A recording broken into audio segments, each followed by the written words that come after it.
He didn't raise his voice. He didn't move seats. He didn't even react when the milk spilled across the leather beside him. But in a packed airplane cabin, one man decided Keanu Reeves didn't deserve to sit there. And 60 seconds later, the same man was begging for forgiveness. What happened in between left the entire flight silent. Before we continue this incredible story, let us know where you're watching from.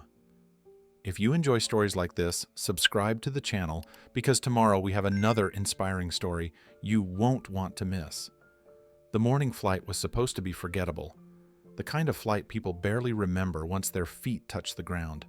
Business class was calm, insulated from the noise of the terminal, wrapped in soft lighting and low voices. No delays, no turbulence, no raised voices, just the quiet promise of routine and distance. Most passengers settled into their seats believing nothing out of the ordinary would happen in the next few hours. Keanu Reeves was one of them. He sat quietly, already still, already invisible in the way he preferred. No assistants hovering, no demands made. Just a man in a dark jacket, hands folded loosely, eyes resting somewhere between the seat in front of him and his own thoughts. He did not look like someone expecting trouble. He looked like someone hoping for rest. At first, nothing felt wrong. The cabin hummed with that familiar, comforting sound of engines and airflow. Seatbelts clicked. Overhead bins closed. A flight attendant passed by with a soft greeting, and Keanu returned it with a small nod. Everything about the moment suggested peace. If anyone had been asked to describe the atmosphere, they would have used words like calm, controlled, uneventful. That was before the milk spilled. Not yet, not visibly, not in a way anyone could point to or explain. But something had already shifted, a tension so small it almost escaped notice. A presence beside Keanu that did not share the same quiet intention. A man who sat down with more force than necessary, whose movements were sharp, whose breathing was tight, whose posture carried an edge that did not belong in a space like this. At first, it seemed insignificant. An elbow pressing a little too far onto the shared armrest, a knee angled outward, a sigh that lingered just a moment too long. These were the kinds of things people dismissed every day. The small irritations of shared spaces, the kind that never made it into stories. Keanu did not react. He shifted slightly, giving space without comment. He had done this 1,000 times before, on planes, on buses, in theaters in life. Avoid friction. Offer quiet, let the moment pass. Usually it did, but this time something else was happening. The man beside him was not simply uncomfortable. He was watching, measuring, noticing who he was sitting next to, noticing the lack of reaction, noticing the calm. And somewhere in that noticing, a decision began to form. It would not announce itself. There would be no argument, no raised voice, no obvious scene at first.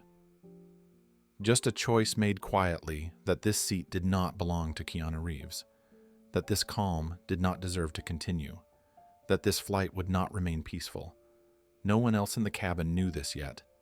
They did not know that in just a few minutes a white liquid would soak into pristine leather. They did not know that the silence they were enjoying would turn heavy and absolute.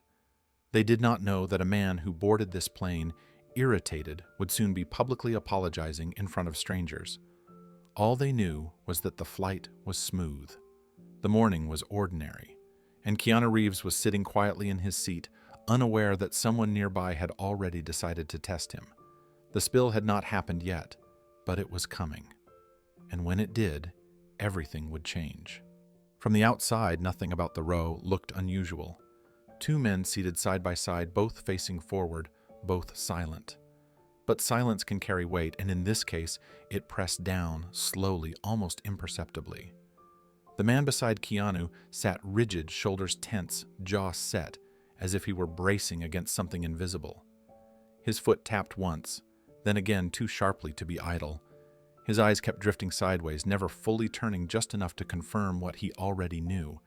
He knew exactly who he was sitting next to. Recognition did not soften him. It hardened him. There was no smile, no curiosity, no awe. Instead, something dark and unsettled stirred behind his eyes. The presence of someone quietly respected, someone comfortable, without needing to prove it did not inspire admiration. It provoked resentment, a feeling he did not pause to question. Keanu sensed it not through words, but through rhythm, the way the man's breathing never quite settled. The way his elbow pressed into shared space again, this time with intention. The way irritation clung to him like static. Keanu shifted slightly, yielding without comment, offering the same calm he always did. That calm only made things worse. To the man it felt dismissive, not arrogant, not confrontational, worse, indifferent, as if Keanu did not even consider him worth reacting to. And that quiet indifference struck something raw, something old, something the man had carried onto the plane long before he ever took his seat. The cabin continued its routines unaware. A flight attendant paused nearby, checking seatbelts, offering soft smiles. Somewhere behind them, a tray table clicked open.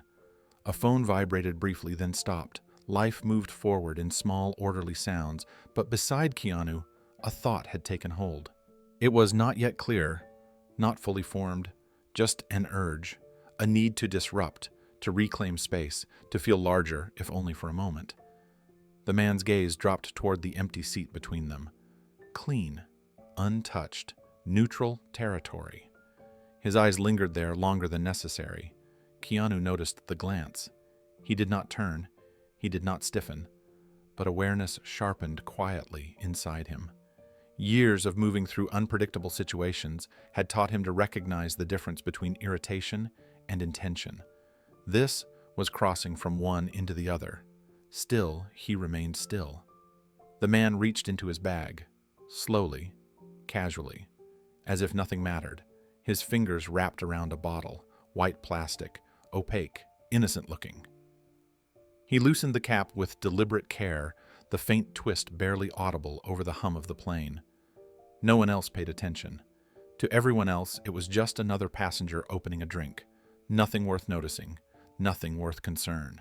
The kind of action that happened dozens of times on every flight. But Keanu felt the shift. Not fear, not alarm, just certainty, the kind that settles in before a storm breaks. The man's hand hovered suspended in a moment that stretched longer than it should have. His knee bounced, his breath hitched. He did not drink. Instead, his wrist angled slightly. Just enough? A fraction of an inch. Enough to change everything. The milk had not spilled yet, but the decision had already been made. And somewhere in that quiet business-class cabin, the calm was already beginning to fracture, even if no one else could see the crack forming. Time slowed in a way it often does just before something irreversible happens. The man's hand remained suspended for a heartbeat longer than necessary, as if even he sensed the weight of what he was about to do. His eyes flicked once toward Keanu, not to check for permission, not to measure resistance, but to confirm something darker. That Keanu was still calm, still silent, still refusing to acknowledge the quiet challenge forming beside him. That calm became the trigger. The wrist tilted. Milk poured out in a thick, deliberate stream, splashing onto the pristine leather seat between them. It spread quickly, soaking into the seams, pooling where no mess had existed moments earlier. The sound was soft, but unmistakable, liquid against leather. Wrong, out of place. Several heads turned at once. A woman across the aisle frowned in confusion. A man 2 rows up leaned back to look. A whisper moved through the cabin, brief and sharp. The man exhaled as if relieved, watching the spill with a strange satisfaction, then finally turned toward Keanu, waiting. Waiting for anger, waiting for protest, waiting for movement. Keanu did none of it. He looked at the spill, then forward again. No visible reaction, no tension in his shoulders, no change in his breathing, just quiet presence, the kind that does not flinch. That silence hit harder than any shout could have. The man's expression faltered, confidence cracking into irritation, then into something closer to panic. This was not how it was supposed to go. He had expected control. He had expected victory. Instead, the cabin grew unnaturally still. Within minutes, the flight attendants would intervene. Passengers would hold their breath. and the man who thought humiliation was power would realize too late that he had chosen the wrong target. Before this flight was over, he would apologize, not because he was told to, but because he would understand he had lost. The morning at the airport had the familiar rhythm of controlled chaos. Rolling suitcases hummed across polished floors, shoes scuffed, voices overlapped in fragments of directions, apologies, and quiet impatience. Screens flickered with departure times while the air carried the mixed scent of coffee disinfectant and recycled air. It was early, but the terminal was already alive, pulsing with motion. Keanu Reeves moved through it without drawing attention. He wore a dark, slightly worn jacket, the kind softened by years of use rather than chosen for display. A simple backpack rested against his shoulders instead of designer luggage. No sunglasses indoors, no hat pulled low, nothing that suggested he was trying to hide.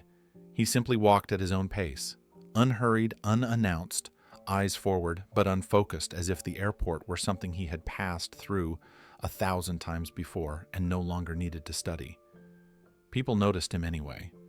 A woman near a coffee stand paused mid-sip, eyes widening for just a second. A man checking his phone looked up, stared, then looked away quickly, unsure whether recognition alone granted permission to react. A younger couple whispered, glancing back as Keanu passed, debating whether to say something. Most didn't. Something about his posture discouraged intrusion. Not arrogance, not distance, just quiet self-containment. He offered small nods when eyes met his, polite, brief, enough to acknowledge, not enough to invite. It was a balance he had learned over decades, how to be present without becoming a spectacle, how to exist in public without turning it into a performance. There was no entourage orbiting him, no assistant clearing a path, no phone pressed to his ear. He carried his own bag, checked his own boarding pass, adjusted his backpack strap when it slipped the motion automatic, almost absent-minded. To anyone not paying close attention, he was just another tired traveler navigating an early flight. And he was tired. Not the dramatic kind of exhaustion that demanded sympathy. The quiet kind that settled behind the eyes. The kind that came from weeks of commitments, conversations, expectations, and constant movement. He valued people. He always had. But even kindness required energy, and he felt his reserves thinning. This flight was supposed to be a pause. As he approached security, the line moved slowly.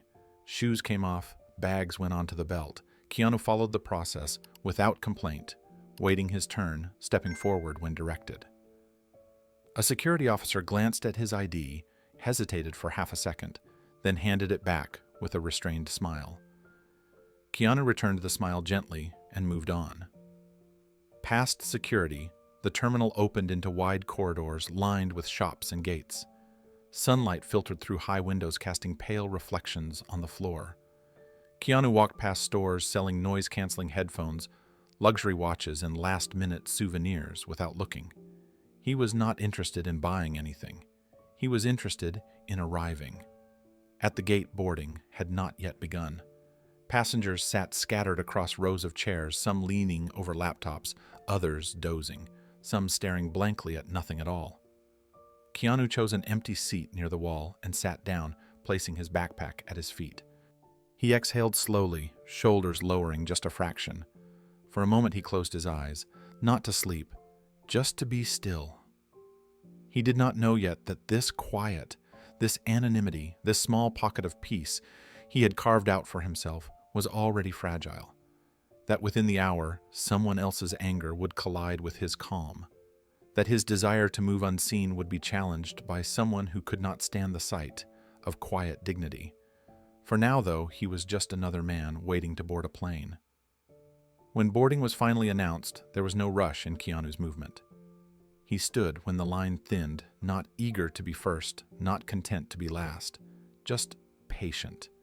He lifted his backpack, slid one arm through the strap, and joined the quiet flow of passengers making their way toward the gate.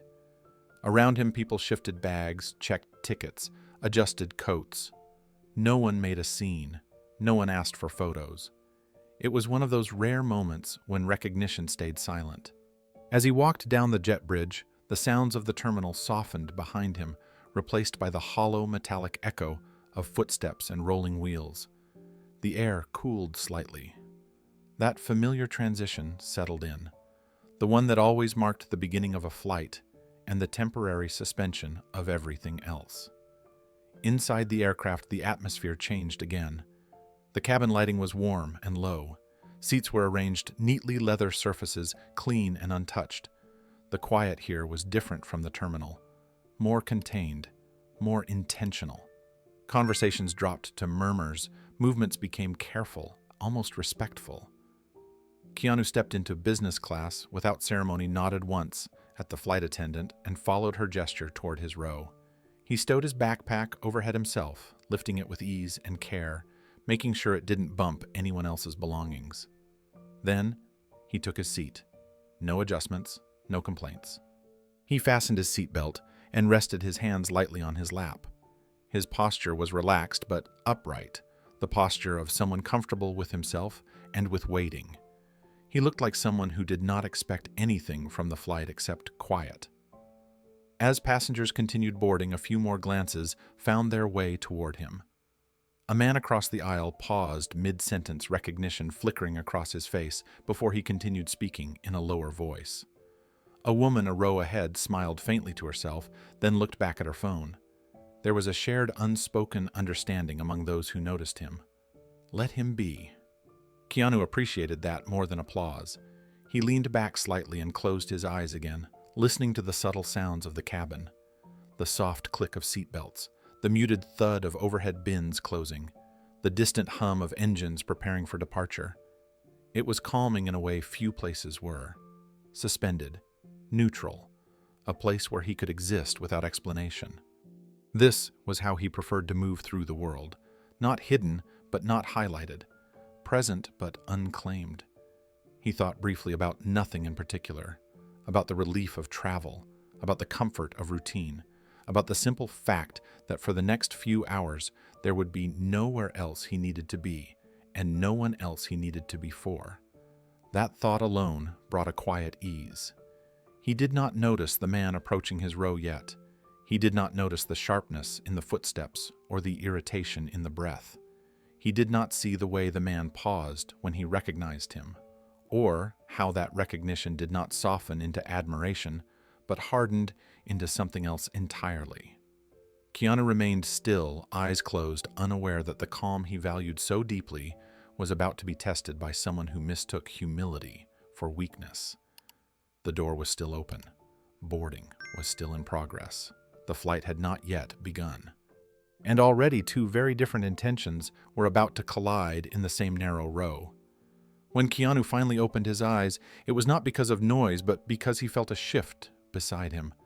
The subtle change in air. The presence of someone new entering the row with an energy that did not match the quiet around them. A bag was pushed upward with unnecessary force. An arm brushed past him without apology. The seat beside him dipped sharply as the man dropped into it. Keanu adjusted slightly, giving space without looking.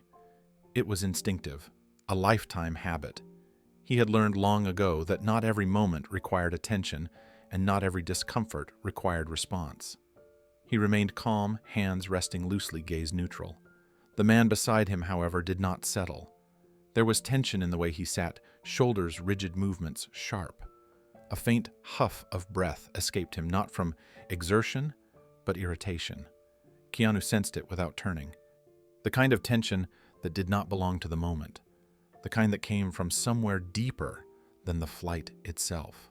Still, Keanu did nothing. Outside the window, ground crew moved with practiced precision. Inside the cabin, boarding announcements continued. Life flowed forward, unaware of the small imbalance forming in this single row. Keanu leaned back again, eyes drifting closed, choosing stillness over awareness. He had no reason yet to think this flight would be anything other than what he hoped it would be. Quiet, temporary, forgettable. But the man beside him shifted again. An elbow pressed outward, claiming more space than necessary. A knee angled wide. A sigh lingered too long. Keanu yielded another inch. To him it was nothing. Just courtesy. Just peacekeeping. To the man beside him it was something else entirely.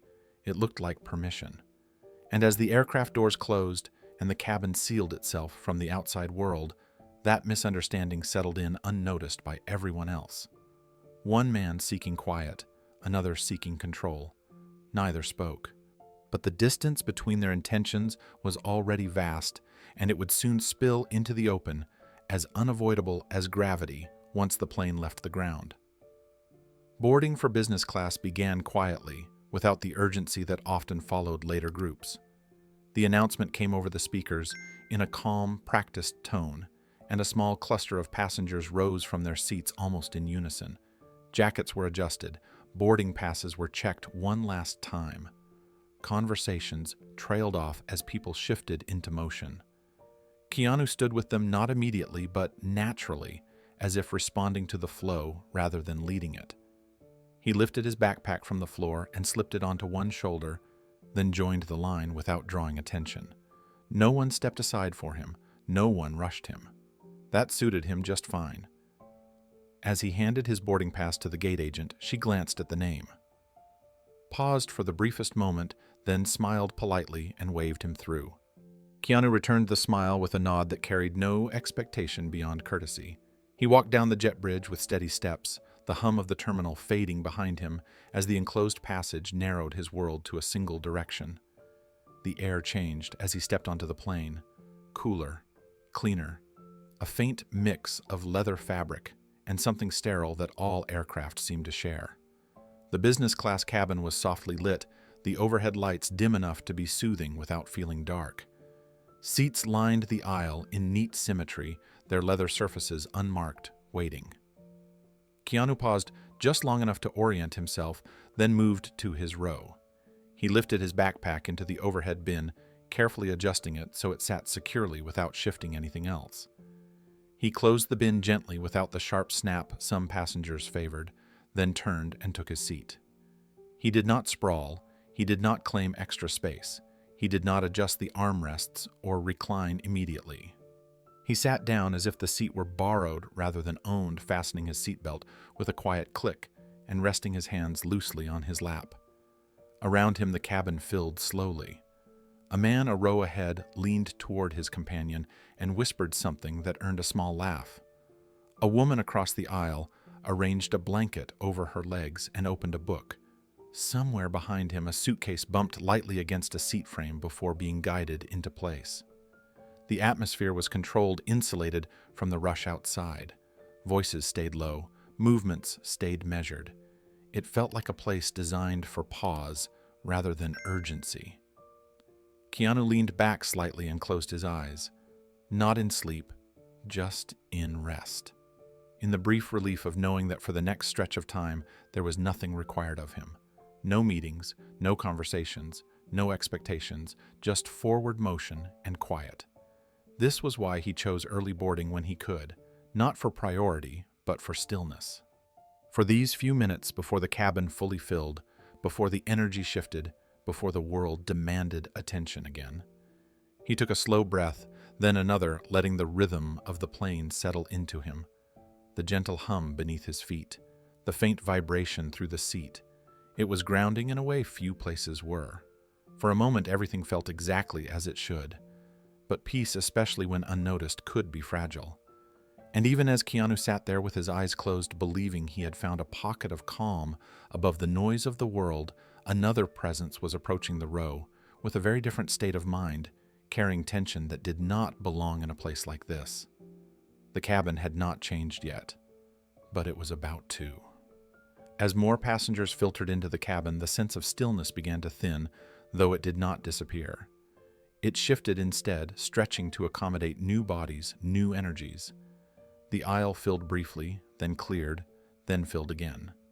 Each arrival brought a small disruption, but nothing sharp enough to break the overall calm.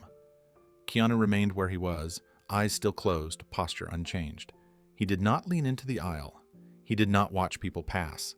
He trusted the rhythm of boarding, the unspoken rules of shared space. When someone brushed past too closely, he adjusted without complaint. When a bag hovered near his shoulder, he waited patiently until it was lifted away. These were small courtesies, but they were habits formed over years, not gestures performed for appearance. A flight attendant stopped near his row, checking overhead bins and seatbelts. She glanced at him, recognition flickering briefly across her face, then settling into professionalism. "Good morning," she said softly. "Morning," Keanu replied, voice low, unassuming. She moved on, satisfied. There was no special treatment, no lingering, just another passenger acknowledged and accounted for. Outside the window, ground crew continued their work. Orange vests moving in coordinated patterns, fuel hoses disconnected, carts rolled away. The choreography of departure unfolded with quiet precision. Inside the cabin, lights dimmed slightly as boarding neared completion, casting a warm, almost protective glow across the seats. Keanu opened his eyes briefly and looked out the window, watching the movement below. He liked this part, the transition, the sense of leaving without yet having arrived. It gave him a feeling of distance from whatever waited on the other end. He adjusted his jacket collar and settled back again, gaze unfocused. His breathing slowed, shoulders dropping just enough to show he was easing into the moment. This flight was not meant to be productive. He had no intention of working, reading, or engaging. It was meant to be empty, a space where nothing demanded his attention. A few rows away, someone laughed too loudly, then quickly quieted themselves. A phone chimed and was silenced. Overhead bins closed one by one. The sounds were muted, polite, restrained. Keanu appreciated that restraint. He did not know the names of the people around him. He did not need to. He shared this space with them temporarily, and that was enough. Everyone here had paid for comfort, for quiet, for the absence of chaos. There was an unspoken agreement to respect that. He assumed everyone wanted the same thing. The seat beside him was still empty. It would not remain that way for long. Footsteps approached down the aisle, heavier than most, carrying a rhythm that did not quite match the calm around them. Keanu sensed the movement before he saw it the way one could feel a presence entering a room without turning their head. He opened his eyes again just as the shadow of someone passing fell across his armrest. A bag was lifted with a sharp motion. The overhead bin above the empty seat beside him opened with more force than necessary. The sound cut through the cabin, momentarily louder than everything else. Keanu did not react. He did not yet know who was about to sit beside him. He did not know what that person carried with them beyond luggage. He did not know that the fragile calm he valued was about to be tested by someone who mistook courtesy for weakness and silence for submission. All he knew was that the seat next to him was no longer empty, and that the quiet he had settled into was about to face something it had not yet encountered on this flight. The man dropped into the seat beside Keanu with a sharp exhale, the kind that carried irritation rather than relief. The cushion dipped hard, the armrest shifted. The space between them narrowed without a word being spoken. Keanu noticed the movement, but he did not turn his head. He adjusted only enough to remain comfortable, keeping his posture neutral and open. The overhead bin snapped shut above them. The sound lingered longer than it should have. Keanu rested his hands again, fingers loosely interlaced, gaze forward. He did not claim the armrest. He did not widen his stance. He did not defend territory. He simply existed in the space he had been given, no more, no less. Outside, the aircraft door closed with a heavy seal. The cabin became enclosed, separated from the terminal from the outside world. The air shifted slightly as systems adjusted. A subtle hum deepened beneath the floor. This was the moment Keanu had been waiting for, the final signal that nothing more was required of him for now.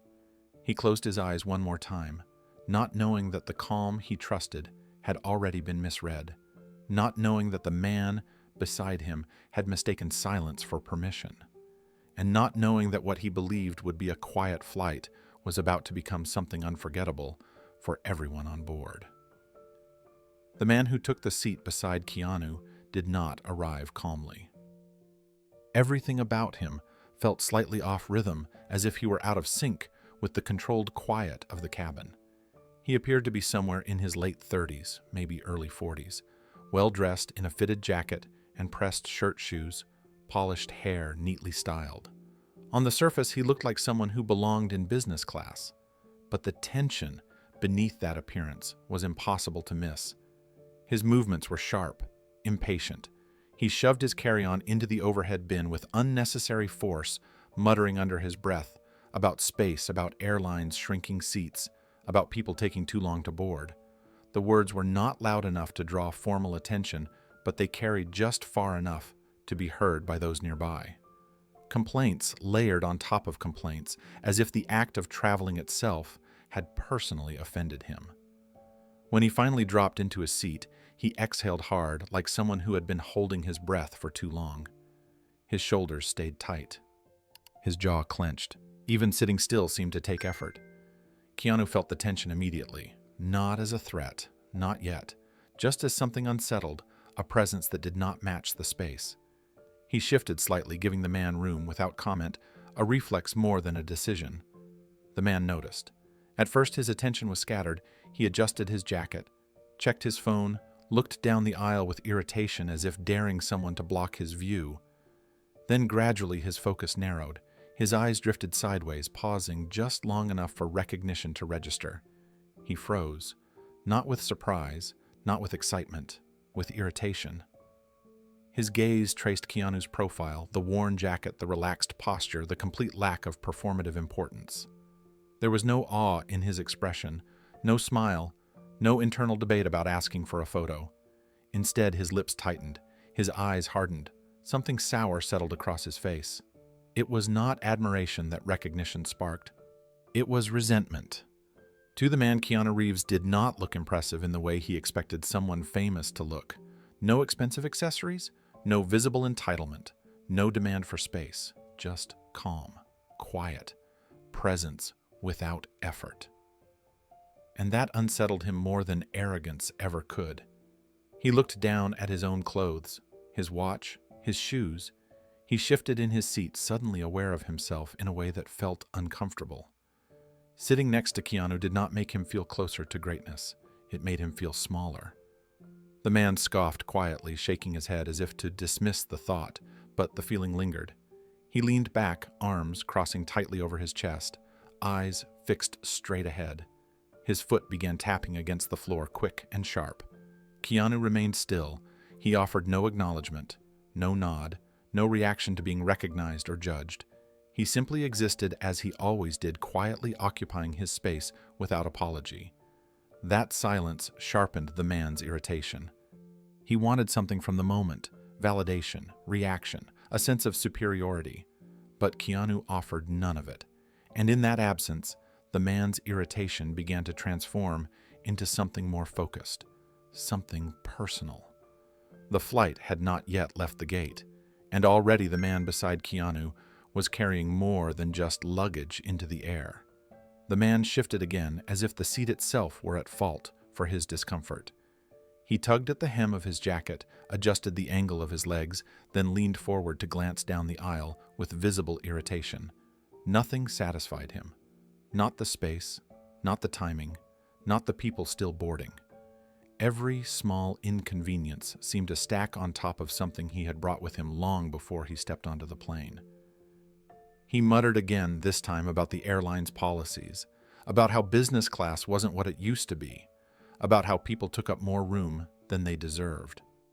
The words were clipped sharp, delivered more to himself than anyone else, but loud enough to be heard. A couple of passengers nearby exchanged quick glances, then looked away. No one wanted to engage. Keanu did not move. The man's elbow slid onto the shared armrest, claiming more space than necessary. Not by accident, not casually. It was a deliberate test. He pressed outward inch by inch until his arm brushed against Keanu's sleeve. Keanu responded the way he always did. He shifted subtly, offering space without comment, without tension. It was a quiet concession, the kind most people barely noticed. The man noticed. To him, that movement did not register as courtesy. It registered as surrender, as confirmation of a story he had already begun telling himself, that the man beside him would not push back, that calm meant weakness, that silence meant submission. He leaned further into the armrest. Keanu did not correct him. That was when the man's irritation sharpened into focus. His attention fixed fully on Keanu now, not openly, but with a constant awareness. Every small movement, every breath, every sign of stillness. The contrast between his own restless energy and Keanu's grounded calm began to feel unbearable. He glanced again at Keanu's face, searching for something to justify his resentment, arrogance, dismissiveness, anything. But there was nothing to latch onto. Keanu's expression remained neutral, eyes forward, posture relaxed. He was not performing humility. He simply was. That made it worse. The man's thoughts spiraled inward. He told himself stories without realizing it. That people like Keanu had it easy. That respect came without effort. That the world bent for men who didn't have to fight for recognition. None of it was fair. None of it accounted for the work, the losses, the decades that had shaped the quiet presence beside him. But fairness was not the point. Control was. The man felt outmatched without being challenged, overshadowed without being dismissed. Sitting next to someone so at ease with himself made the man acutely aware of how little ease he carried. And instead of examining that discomfort, he chose to externalize it. He huffed loudly, crossed his arms tighter, and stared straight ahead, jaw clenched. His foot tapped faster now, a staccato rhythm against the floor. His breathing grew heavier, sharper, as if he were preparing himself for something, though he might not yet have known what. Keanu sensed the shift. Not danger, not yet, but intention. A tightening in the air, a pressure that hadn't been there before. He opened his eyes briefly, then closed them again, choosing calm over vigilance. He had no reason yet to escalate his awareness. The man beside him did. As the final passengers took their seats and the boarding door prepared to close, the man's irritation had fully transformed into resolve. He did not want peace anymore. He wanted dominance. He wanted the quiet man beside him to move, to react, to acknowledge him. The flight was still on the ground, but the conflict had already begun.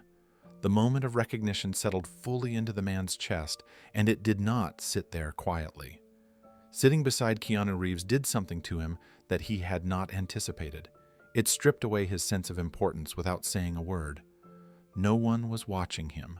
No one cared that he was there. The attention he believed proximity might grant him never came. Instead, all the attention belonged to the calm beside him. He glanced again more openly this time, eyes scanning Keanu's posture, his stillness, the absence of effort in the way he occupied the seat. It felt unfair. The man straightened, squared his shoulders, and adjusted his jacket, as if preparing for an invisible contest. His breathing grew heavier, louder than necessary. Keanu did not look back. That refusal to engage cut deeper than any insult. It felt like dismissal, even though none was offered. The man leaned back, arms crossed tightly, eyes fixed ahead, but his focus never left the space beside him. He felt crowded without being touched, judged without being spoken to, reduced without being addressed. The cabin grew quieter as boarding completed. The doors prepared to close. The world outside the plane faded. Inside, something hardened. The man made another small, deliberate shift, pressing his elbow outward again. Testing, claiming, watching closely for reaction. Keanu yielded an inch, no more, no less. His movement was smooth, automatic, without irritation. That inch sealed it.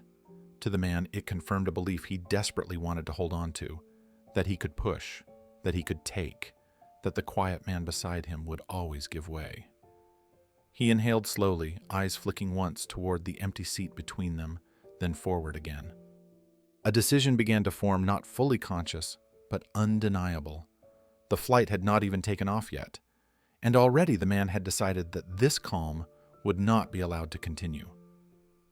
The plane began its slow push back from the gate, the subtle jolt barely noticeable as the engines deepened into a steady, restrained hum. The cabin settled into that familiar, in-between state, no longer connected to the terminal, but not yet airborne. Seatbelt signs remained lit, conversations faded, attention turned inward. That was when the first real invasion happened.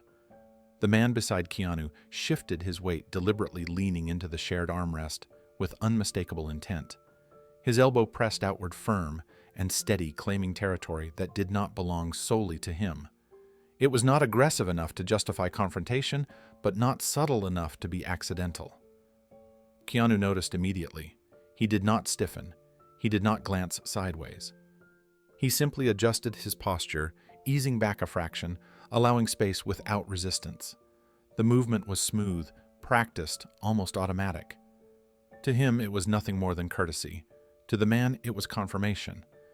Encouraged, he leaned further. His shoulder brushed against Keanu's upper arm, lingering just long enough to blur the line between accident and choice. He did not apologize. He did not acknowledge the contact. He simply remained there, breathing a little louder than necessary. Keanu shifted again barely an inch, just enough to remove contact. Still no words. Still no reaction. The man's jaw tightened. He adjusted his legs, next spreading them wider than necessary, angling his knee outward so it encroached on Keanu's space. The movement was slow, deliberate, calculated to see if it would be challenged. When it wasn't, he settled into it, a faint smirk, tugging at the corner of his mouth. Keanu remained calm. He folded his hands again, resting them loosely, posture unchanged, except for the small accommodations he continued to make. He did not claim the armrest back. He did not shift aggressively. He simply allowed the space to be taken, trusting the moment would pass. It did not. As the plane taxied, the man continued his quiet campaign. A sudden shift of his shoulder that bumped Keanu's arm, a careless movement of his elbow when adjusting his jacket. Each contact was small, each one easily deniable, each one designed to provoke. Keanu absorbed them all without comment. That silence became a problem. The man expected something, a sigh, a look, a complaint, anything to signal that he had been noticed, that his presence mattered. But Keanu offered none of it. His calm did not waver. His breathing remained even. His gaze stayed forward. The lack of response began to gnaw at the man. A woman across the aisle noticed the repeated movements and frowned slightly.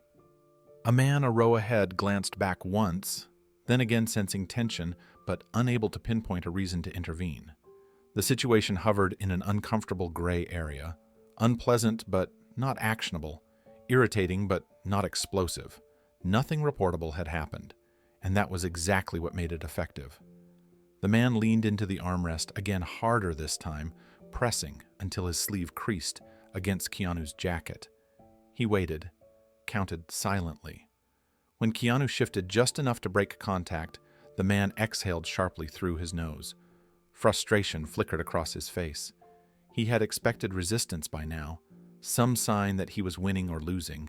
Instead, he was met with quiet accommodation that robbed his actions of meaning. Every inch he took only highlighted how much space Keanu was willing to give. The plane turned toward the runway. Outside, sunlight reflected off the wing. Inside, the tension between two men continued to grow invisible, to most unmistakable to those closest to it. And the man beside Keanu realized something unsettling. He was pushing, but he wasn't getting anything back. As the aircraft picked up speed along the taxiway, the man's impatience sharpened.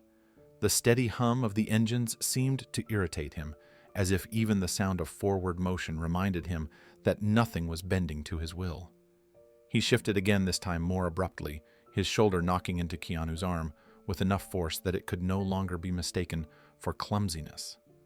Still, Keanu said nothing. He adjusted his posture just enough to restore a small margin of comfort, his movement slow and measured, never reactive. The gesture was quiet, almost respectful. It carried no accusation, no challenge, and that restraint landed harder than protest ever could. The man frowned. He glanced sideways, searching Keanu's face for any hint of irritation. A tightened jaw, a narrowed gaze, anything. But Keanu's expression remained neutral, eyes forward, presence steady. It was as if the repeated intrusions barely registered. The man's breathing grew heavier. He leaned forward to adjust something at his feet, letting his arm brush against Keanu again, this time dragging across the sleeve rather than bumping it. The contact lingered a fraction too long. He straightened slowly, watching closely to see if this would finally draw a response. Keanu simply folded his hands again. That was when irritation tipped toward something sharper. The man shifted his elbow back onto the shared armrest, this time planting it firmly, claiming the space outright. He pressed down, muscles tensing, daring Keanu to push back. Around them, the cabin remained quiet, the outside world a blur of concrete and runway markings through the windows. Keanu leaned slightly away, conceding the armrest without comment. A quiet scoff escaped the man's mouth. To him, this no longer felt like courtesy. It felt like validation, like proof that he could take space without consequence. His movements grew bolder, less careful. He adjusted his jacket, with a sharp tug letting his elbow knock into Keanu again. He shifted his legs wider, knee edging closer, testing limits. Keanu continued to yield in small, controlled ways, always maintaining calm, always choosing de-escalation. He did not sigh, he did not look, he did not tense. His silence was not weakness, it was discipline. But the man could not see the difference.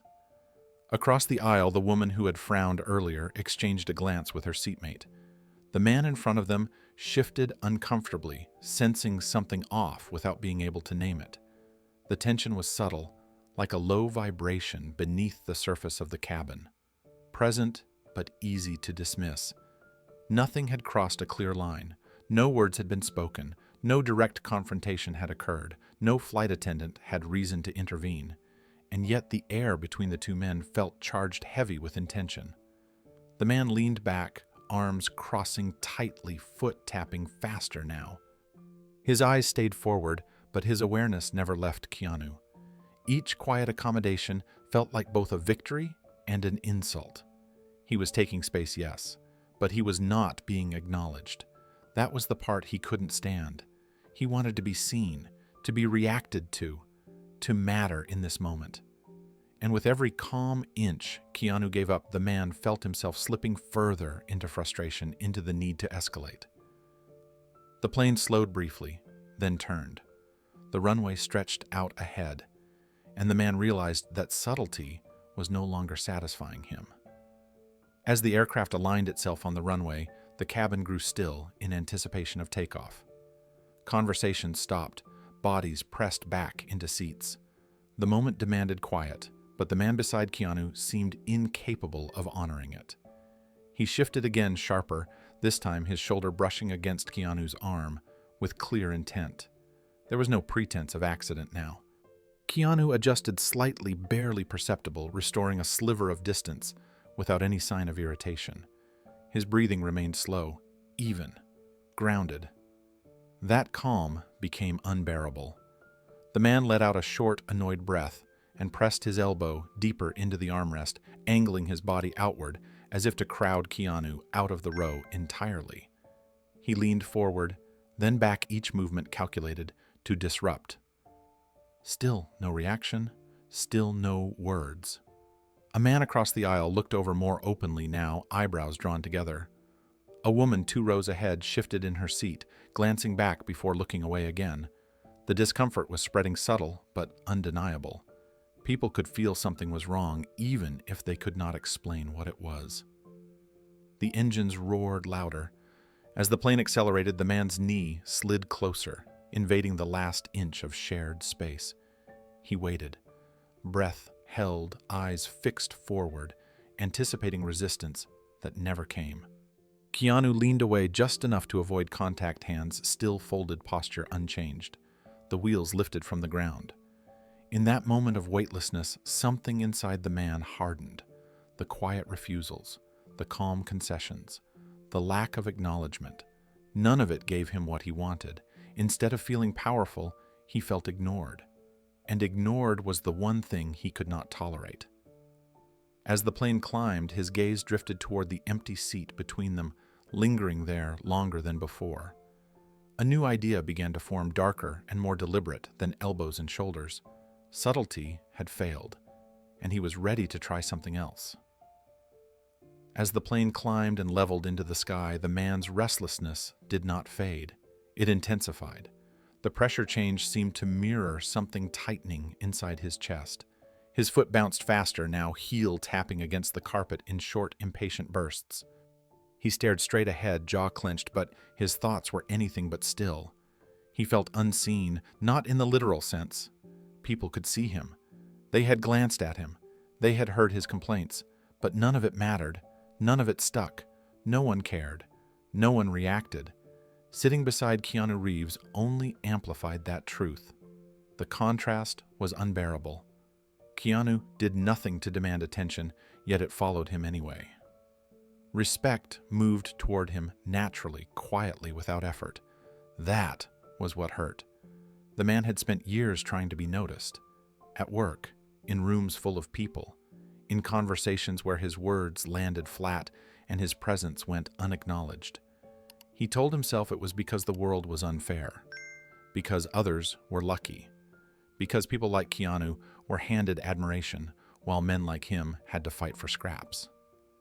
He did not consider the possibility that the fight itself had shaped him into someone perpetually tense, perpetually angry.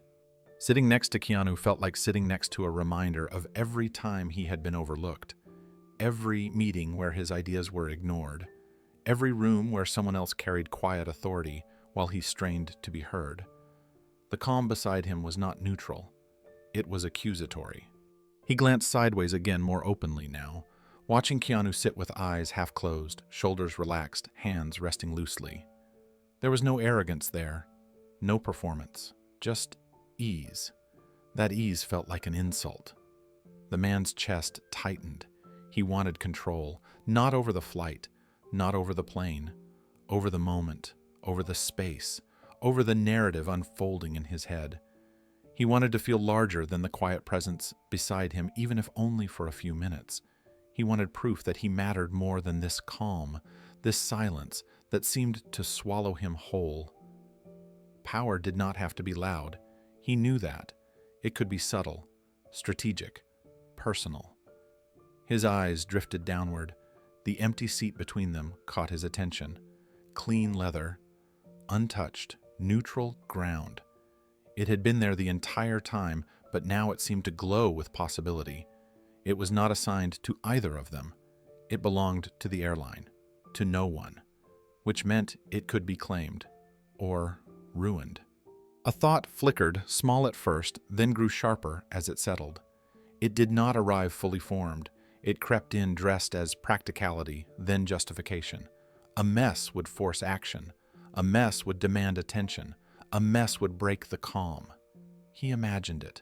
The discomfort, the inconvenience, the way Keanu would finally have to move, to react, to call for help, to give up the seat, to acknowledge him.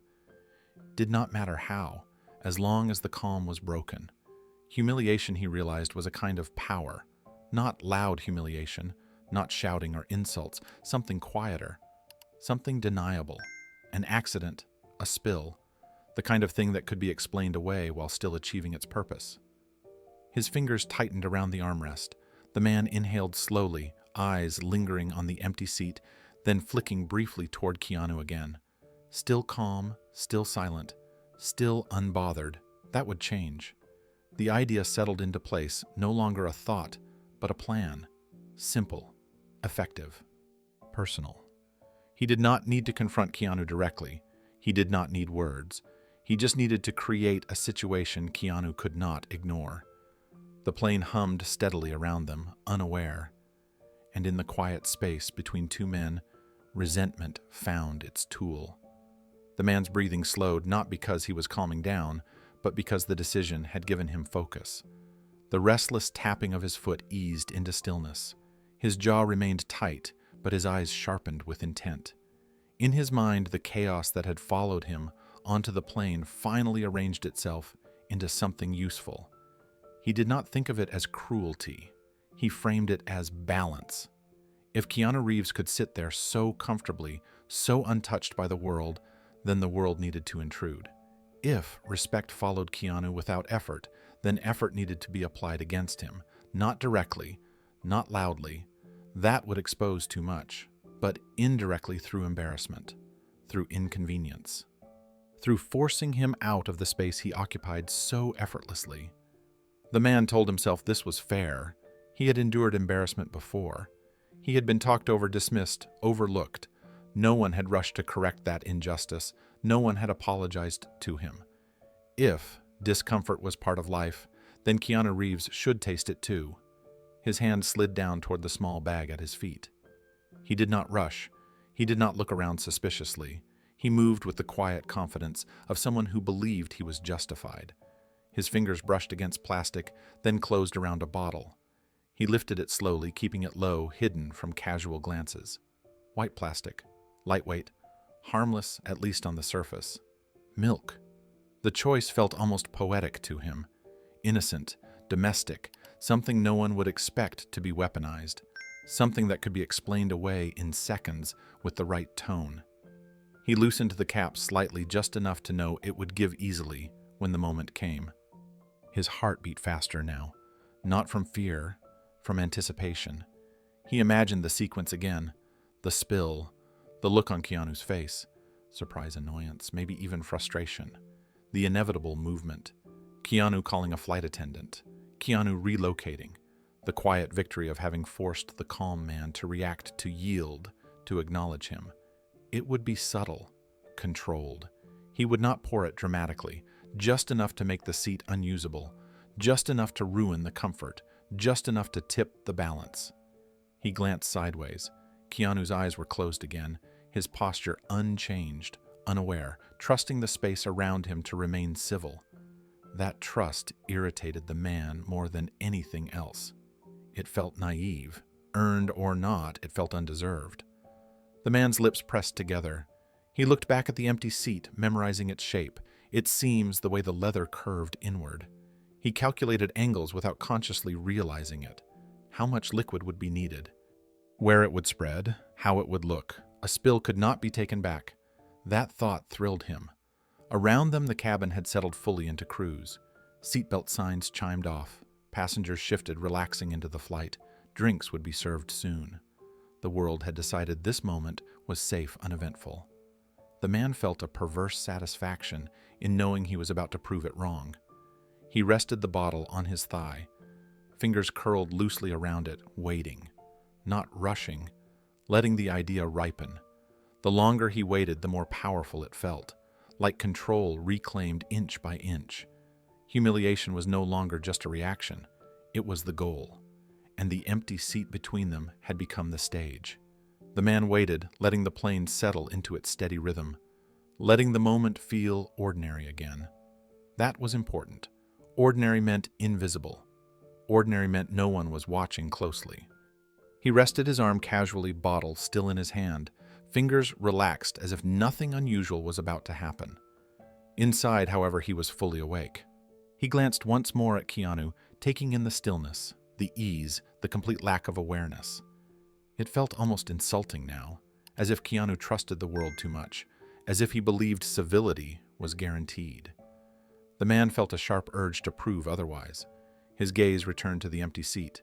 The leather looked pristine, unmarked, comfortable, a symbol of the calm Keanu had claimed without effort. The man imagined that calm being disrupted, the seat ruined, the space made uncomfortable enough that staying would feel foolish. He pictured Keanu standing apologizing, even because men like Keanu always did, always polite, always accommodating. That image settled something in him. He adjusted his grip on the bottle, thumb brushing the loosened cap. He did not feel nervous anymore. He felt resolved. This was not about anger now. It was about restoring a balance he believed had been taken from him long before this flight ever began. Around them, passengers relaxed further. Someone laughed softly a few rows back. A flight attendant passed by, smiling, unaware. The cabin felt safe again. The man inhaled slowly, then exhaled through his nose. This was the moment. He shifted his wrist just slightly, testing the weight of the bottle. Milk sloshed softly inside, a sound so quiet it went unnoticed. He positioned his arm over the empty seat, careful, precise, deliberate. In his mind, the outcome was already decided. Keanu Reeves would have to move. And for the first time since boarding, the man believed he was about to be the one in control. The drink service arrived quietly, as it always did, a soft clink of glassware, the gentle roll of the cart along the aisle. A flight attendant moved with practiced ease, offering smiles and brief questions, her voice low enough not to disturb the calm that had settled over the cabin. It was the kind of routine moment passengers barely remembered afterward. For the man beside Keanu, it felt like permission. He straightened slightly as the cart stopped near their row. His expression shifted into something carefully neutral, almost relaxed. When the attendant asked what he would like, he answered without looking at her. At first, then corrected himself, glancing up with a thin smile that did not reach his eyes. Milk. Just milk. Nothing complicated. Nothing suspicious. The bottle was placed into his hand. It felt heavier than before, though nothing about it had changed. He cradled it loosely, nodding in thanks, then waited as the attendant moved on. The cart rolled away. The aisle cleared. The moment opened. Keanu did not move. He sat with his hands folded, gaze forward, posture unchanged. He did not look at the bottle. He did not glance sideways. He had no reason yet to suspect what was coming.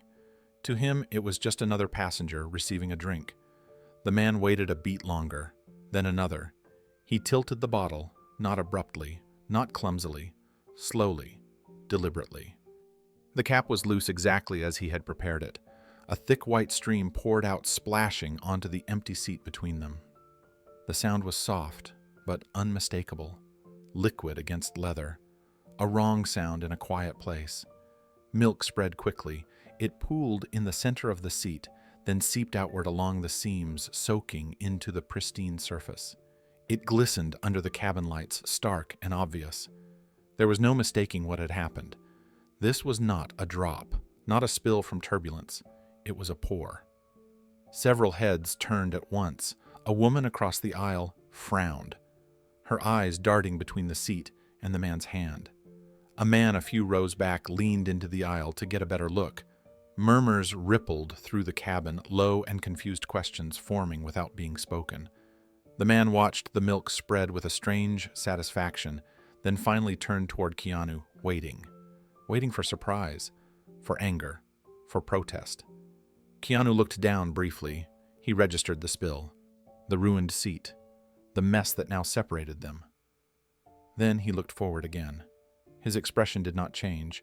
His breathing did not hitch. He did not speak. He did not move.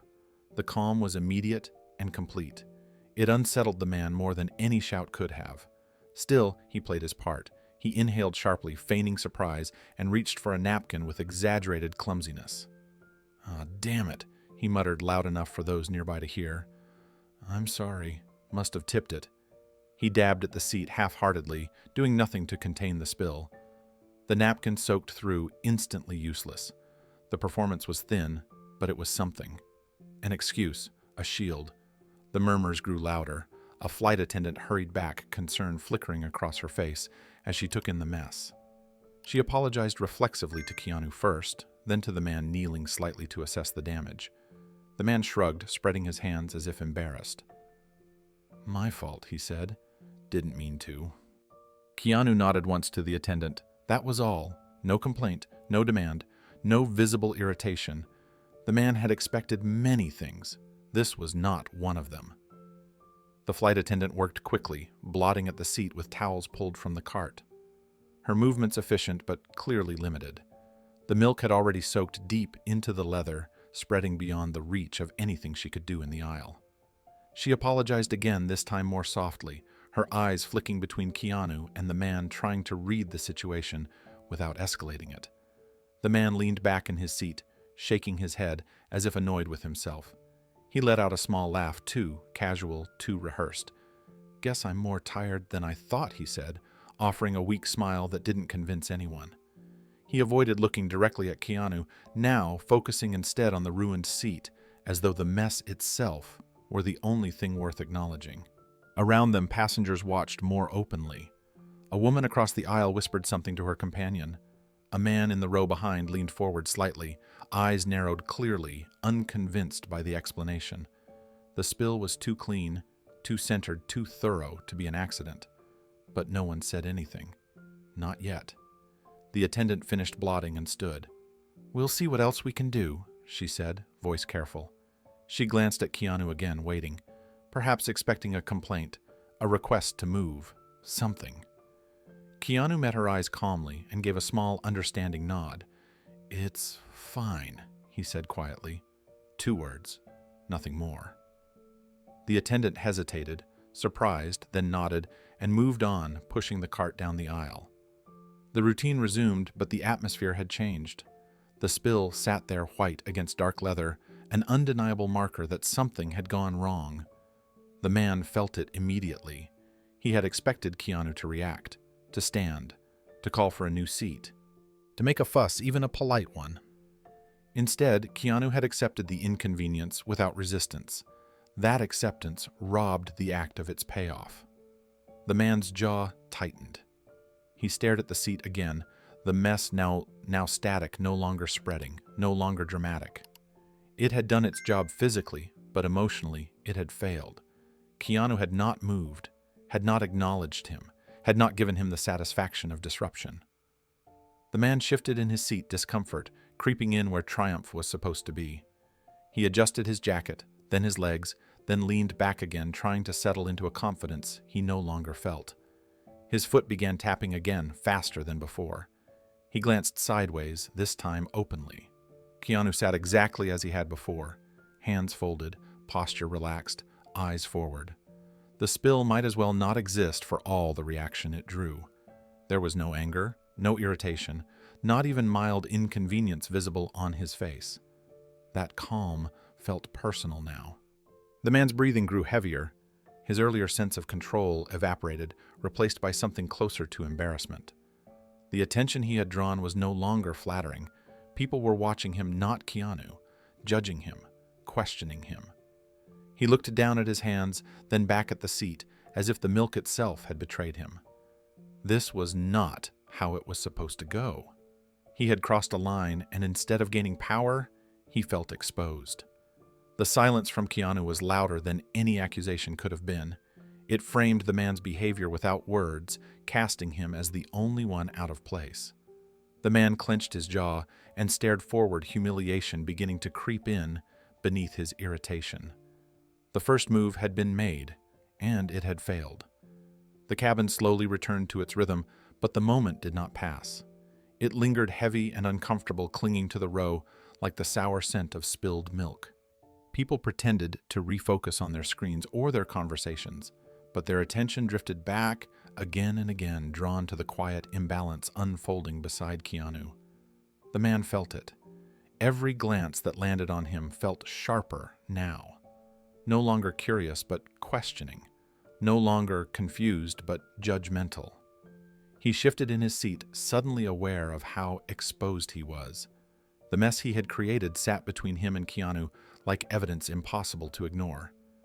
He expected Keanu to say something by now, a complaint, a request, even a sigh. But there was nothing. Keanu remained still, gaze steady, expression unchanged. It was as if the spill had not disrupted him at all, as if the inconvenience meant nothing. That calm, once merely irritating, now felt humiliating. It stripped the man of the narrative he had built. There was no victim, no reaction, no visible consequence, only him. The man swallowed hard and adjusted his posture, trying to reclaim composure. His earlier confidence had drained away, replaced by a creeping unease. He had wanted control. He had wanted attention. What he had earned instead was silence and scrutiny. He glanced again at Keanu, searching desperately for some sign of discomfort he could cling to. There was none. That was when frustration hardened into something more dangerous. If one spill was not enough to break the calm, then perhaps it had simply not gone far enough. The man's eyes drifted back to his bag. The idea that followed was darker, more reckless, and far less subtle. And as the plane continued its steady climb, he decided he was not finished yet. The flight attendant returned with fresh towels and a quiet sense of urgency, kneeling beside the empty seat with practiced professionalism. She worked carefully, blotting and pressing, doing what she could to contain the mess, even though it was clear the damage was already done.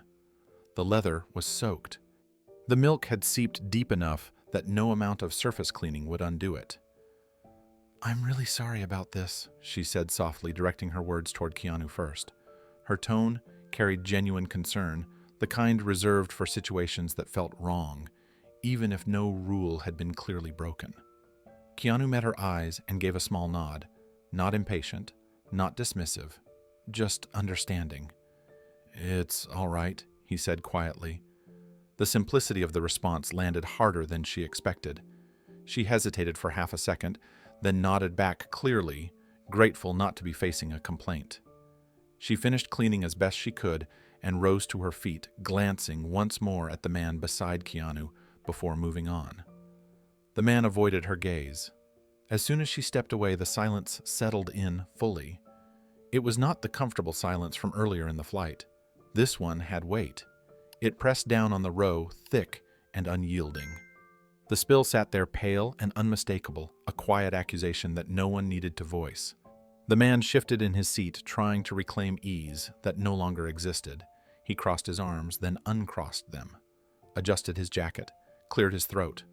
Nothing helped. The attention he had drawn refused to dissipate. Passengers nearby were no longer pretending not to notice. A woman across the aisle glanced openly, now her expression tight with disapproval. A man 2 rows back leaned slightly into the aisle, curiosity giving way to concern. Even those farther away seemed aware that something had happened in this pocket of the cabin, something that had disrupted the unspoken contract of calm. The man felt every look. This was not how he had imagined it. He had pictured control, dominance, the quiet satisfaction of forcing Keanu to move, to react, to acknowledge him. Instead, he felt stripped bare by the very lack of response he had provoked. Keanu had not argued, had not complained, had not even shown irritation. He had simply absorbed the inconvenience and moved on, leaving the man alone with his own behavior. That absence of confrontation burned. The man glanced sideways, again unable to help himself. Keanu sat exactly as before, still, composed. The spill might as well have been invisible for all the reaction it drew from him. That calm was no longer neutral. It felt intentional even though it wasn't. It felt like judgment without words. The man's chest tightened. He felt exposed. Every second that passed without escalation made the moment worse. The mess had drawn attention, yes, but the silence afterward framed it. Without shouting or accusations to distract them, passengers were left to interpret the scene for themselves, and their conclusions were not flattering. The man lowered his gaze, staring at the back of the seat in front of him. His foot tapped faster, the rhythm betraying his agitation. He had wanted to be seen. Now he was, and it was unbearable. Keanu remained quiet. That was the part the man could not tolerate. Not anger, not discipline, but restraint. The refusal to meet aggression with aggression. The choice to let the act speak for itself. The silence between them grew heavier, stretching longer than the spill itself ever could. It filled the space words normally occupied, leaving no room for excuses or explanations. And slowly, painfully, the man began to understand that his plan had not failed quietly. It had failed publicly. The cabin noise never fully returned. Conversations stayed muted, careful, as if people sensed that speaking too loudly might fracture something fragile. The man felt trapped inside that restraint. Every small sound, a cough, a shifting seat seemed amplified against the quiet he had created. He tried to tell himself it would pass, that people would forget. Flights were full of minor incidents, but this was different. This silence had direction. It pointed inward toward him. He felt it pressing on his shoulders, heavy and inescapable. He glanced toward the aisle. A flight attendant paused briefly, checking seat numbers, then moved on. No reprimand, no warning. That should have been relief. Instead, it felt like abandonment. Without intervention, there was no external authority to hide behind. The judgment belonged entirely to the people around him. Across the aisle, the woman who had frowned earlier did not look away this time. Her expression was not angry. It was disappointed. That hurt more than anger ever could. Anger could be challenged. Disappointment simply existed. The man swallowed and shifted again, careful now, suddenly aware that every movement drew attention. He sat straighter, arms pinned close to his body, as if trying to shrink himself into less space. The irony did not escape him. Moments ago, he had been desperate to take space. Now, he wanted none of it. Keanu remained unmoved. That constancy became unbearable. It felt like a mirror held too close. The man could see himself reflected not in Keanu's face, but in the contrast between them. One calm under scrutiny, one unraveling beneath it. A low murmur passed through the row behind them, too soft to catch words, but loud enough to signal shared awareness. The man's ears burned. He imagined what they were saying. What kind of person spills milk like that? What kind of person pretends it was an accident? He clenched his jaw and stared ahead, wishing the moment would end, but time stretched instead, every minute heavy. He realized then that shouting would have been easier. An argument would have given him something to push against. Silence gave him nothing. It simply held him there exposed with no one to blame but himself. He searched the cabin for escape, but there was nowhere to go. The seatbelt held him in place. The aisle was narrow, the exit far away. The quiet pressed tighter, teaching him a lesson he never wanted, and the truth stayed clear. The silence did not loosen its grip. It only deepened. The man sat rigid, eyes forward, hands clenched together as if holding himself in place. Every instinct told him to retreat, to let the moment dissolve, to accept that his attempt at control had failed. But another instinct pushed harder, louder, the one that refused to accept humiliation, the one that could not tolerate being ignored. He glanced again at Keanu, still calm, still contained, still untouched by the storm he had tried to create. That was the breaking point. The man leaned forward abruptly, reaching into his bag with none of the caution he had used before. His movements were no longer calculated. They were sharp, hurried, edged with panic.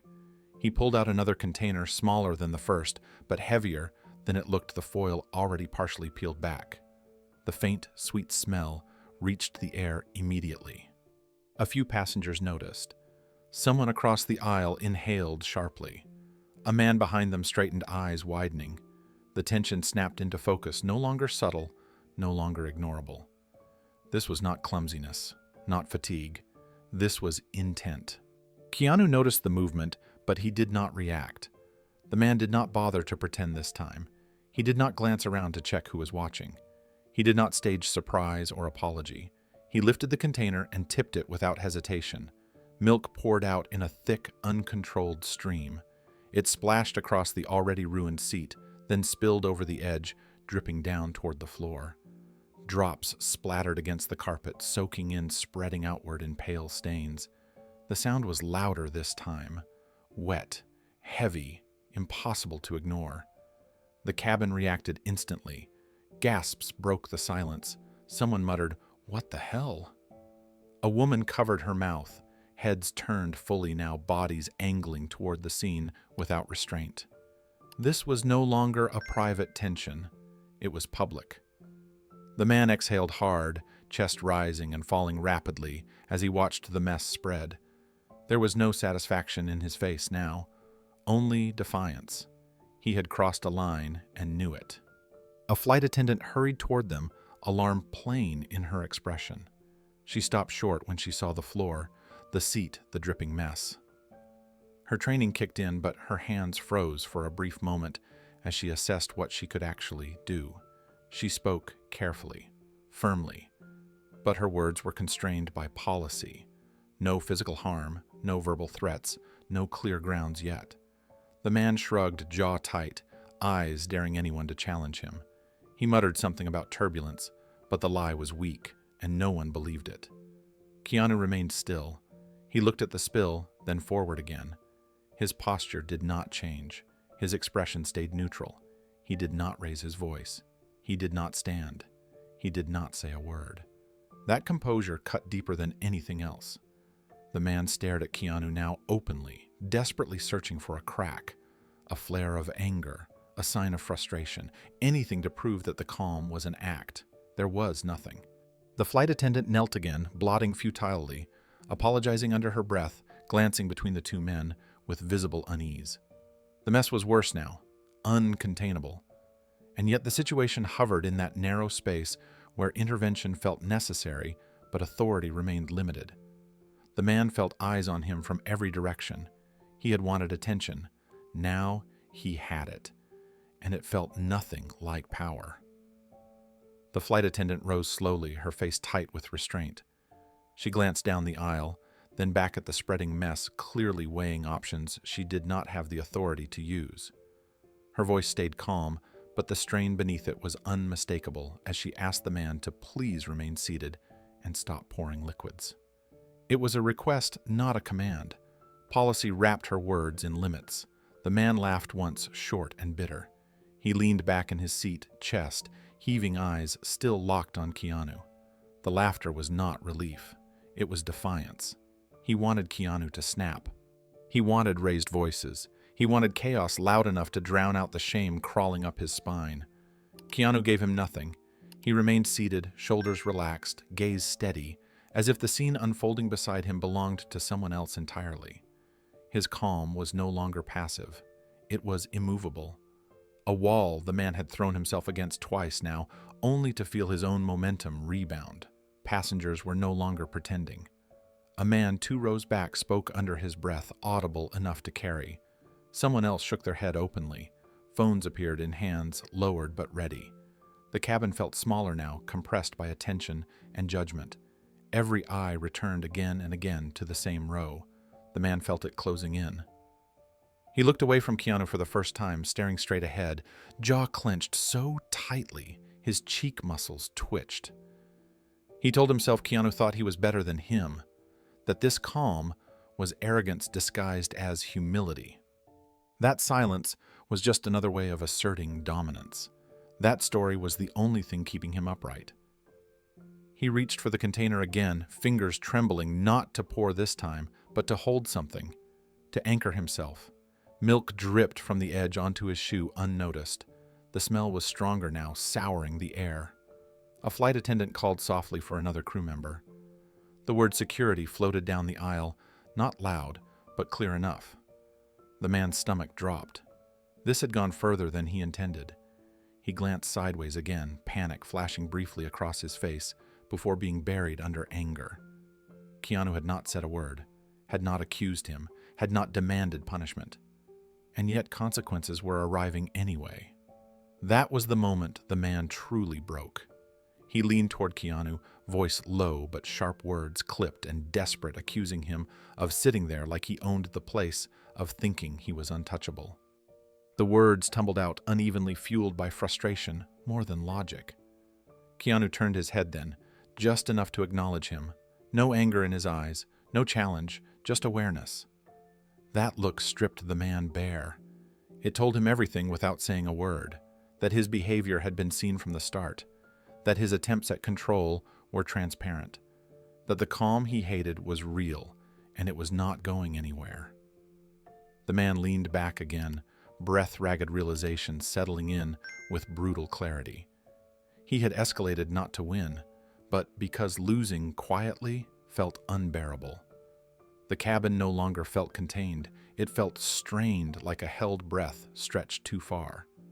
The quiet that had once been comfortable was now brittle, ready to fracture at the smallest disturbance. People sat more upright, their bodies instinctively preparing for something they could sense, but not yet name. The man beside Keanu was unraveling. His earlier defiance had burned itself out, leaving behind frantic energy with nowhere to go. His hands moved without purpose, fingers flexing, unclenching, then clenching again. He shifted forward in his seat, then back, as if unable to settle. His breathing was uneven now, shallow and quick, his chest rising and falling in sharp bursts. Then he leaned forward suddenly. The movement was abrupt enough to draw immediate attention. Several passengers stiffened. A woman across the aisle sucked in a quiet breath. The man reached into his bag again, deeper this time, rummaging with erratic urgency. He knocked against the seat in front of him hard enough that the passenger there turned around, eyes wide with alarm. Whatever he was looking for, it wasn't subtle anymore. He pulled out a larger container, thicker plastic, heavier in his grip. The cap was sealed tight, but his fingers fumbled at it, impatiently twisting too fast, slipping once before catching. His hands trembled not from fear, but from the surge of adrenaline that had replaced reason. Milk sloshed audibly inside. That sound cut through the cabin like a warning. A few passengers spoke at once, hushed but urgent. Someone whispered his name under their breath, not knowing why. A flight attendant started down the aisle again faster, now eyes locked on the container in his hands. Keanu noticed everything. He had noticed the shift the moment the man leaned forward. The change in rhythm, the loss of control, the escalation from humiliation into recklessness. His calm, which had been passive until now, sharpened instantly. Not outwardly, not visibly, but internally something aligned. His eyes opened fully. He did not turn his head yet. He did not rise. But his awareness focused completely on the man beside him. Every movement registered, the angle of the container, the tension in the man's shoulders, the unstable energy radiating off him. This was no longer about spilled milk. This was about control slipping entirely. Keanu adjusted his posture, subtly feet planted more firmly on the floor, spine straightening just enough to signal readiness. His hands rested on his thighs, now relaxed but prepared. Anyone watching closely might have noticed the change, but it was small, intentional, quiet. The man finally managed to twist the cap loose. The sound was sharp, plastic against plastic, final. A murmur rippled through the cabin louder than before. Someone said his name again, more urgently this time. The flight attendant was closer now, but still too far to intervene in time if he chose to act. The man lifted the container arm raised higher than before, no longer careful, no longer pretending. His face was flushed, eyes wild, fixed not on the seat, not on the floor, but on Keanu himself. He wanted a reaction. He wanted chaos. He wanted Keanu to lose control so he wouldn't feel alone in having already done so. Keanu turned his head then. Their eyes met. In that brief moment, something shifted. The man saw it immediately. The calm was still there, but it had changed shape. It was no longer accommodating, no longer yielding. It was alert, grounded, immovable. This was the breath before action, the instant where everything balanced on a single decision. And everyone in that cabin felt it even if they didn't yet understand why.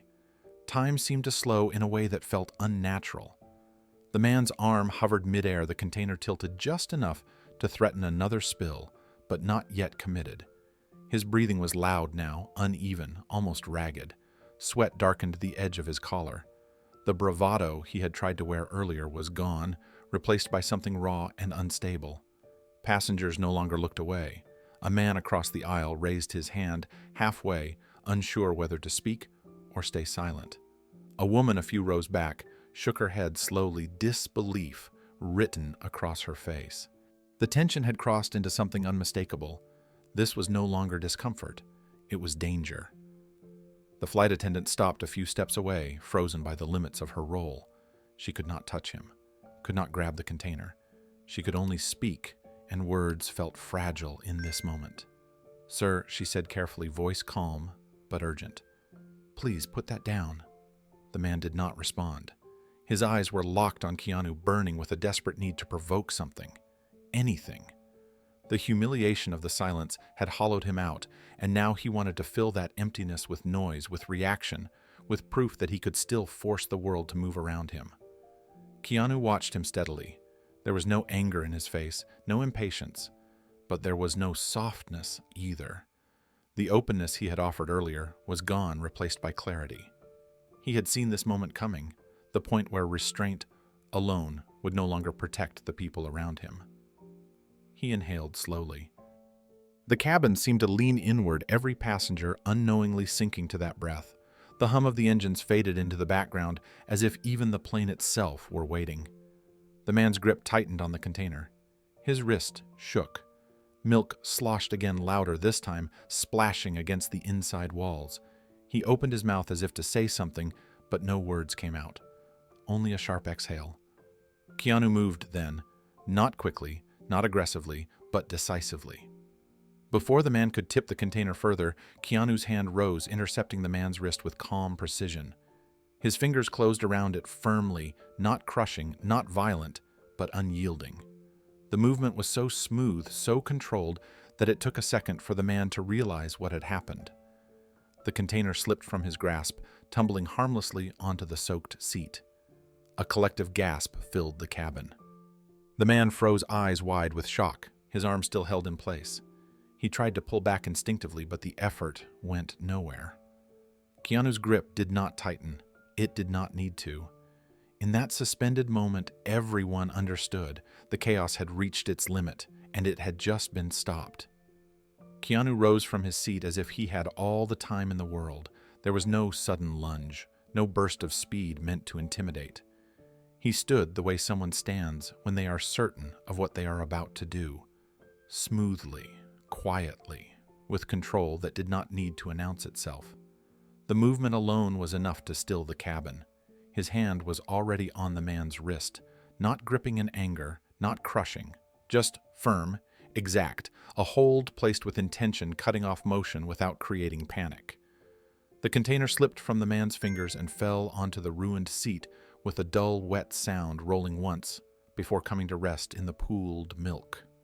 No one moved. The cabin froze in a collective pause that felt almost reverent. Breath caught in dozens of chests at once. Even the flight attendant stopped mid-step, her mouth slightly open, eyes fixed on the two men. The man tried to pull his arm back. It was instinctive, reflex. His muscles tightened, expecting resistance, maybe even pain. What he felt instead was stillness. Keanu did not jerk his arm, did not tighten his grip. He simply held the wrist in place, unmoving, grounded, making escape pointless, without escalating into something worse. The man's eyes widened. This was not what he had imagined. There was no struggle to push against, no chaos to hide in. The calm he had despised now surrounded him completely, leaving nowhere to direct his anger. Keanu stepped slightly closer, positioning his body, not aggressively, but deliberately closing off the man's ability to twist or turn. The movement was subtle enough that it almost looked accidental to anyone unfamiliar with control. But those watching felt the shift immediately. The man's shoulder dipped as Keanu adjusted his stance, guiding rather than forcing. He applied just enough pressure to redirect the man's balance, angling him back toward his seat. The motion was so fluid it felt rehearsed, though it clearly was not. There was no spectacle, no raised voices, no dramatic commands, just inevitability. Keanu's other hand came up, briefly resting against the man's shoulder, steady and calm. Not to threaten, to anchor, to signal that resistance would only make things harder. The message was clear without a single word being spoken. The man stopped struggling. His breathing hitched, then quickened panic, replacing defiance in his eyes. He realized too late that he was no longer in control of the moment. The chaos he had tried to summon had been contained quietly and completely. Keanu guided him back into the seat, not shoved, not thrown, just directed. The man's back met the seat cushion, his movement arrested without impact. Keanu's hand never left his wrist until the man was fully settled. Posture contained range of motion, reduced to nothing useful. Only then did Keanu release him. The man stayed still. He did not dare move. Keanu straightened, still standing, his presence filling the row without overwhelming it. He looked down at the man, not with anger, not with triumph, but with calm certainty, the kind that does not require explanation. Around them, the cabin remained silent. Phones were frozen mid-air. Conversations had vanished entirely. Even the engines seemed distant, muted by the weight of the moment. Everyone understood they had just witnessed something decisive, something final. Keanu had stood, and with that single controlled action, the chaos ended. The man remained seated rigid, his arm still tingling where Keanu's hand had been moments before. He did not look up right away. His eyes stayed fixed on the soaked seat on the fallen container, resting uselessly in the mess he had created. Whatever fight had been driving him drained out all at once, leaving only shock and a deep, creeping embarrassment. Keanu stayed standing for a brief second longer, not looming, not asserting dominance, simply present. His posture was relaxed but unmistakably firm, a quiet signal that the situation was no longer open for negotiation. When he finally stepped back into his own space, the movement felt like a release valve opening somewhere in the cabin. Breath returned. A soft exhale rippled through the rows as passengers realized the moment had passed.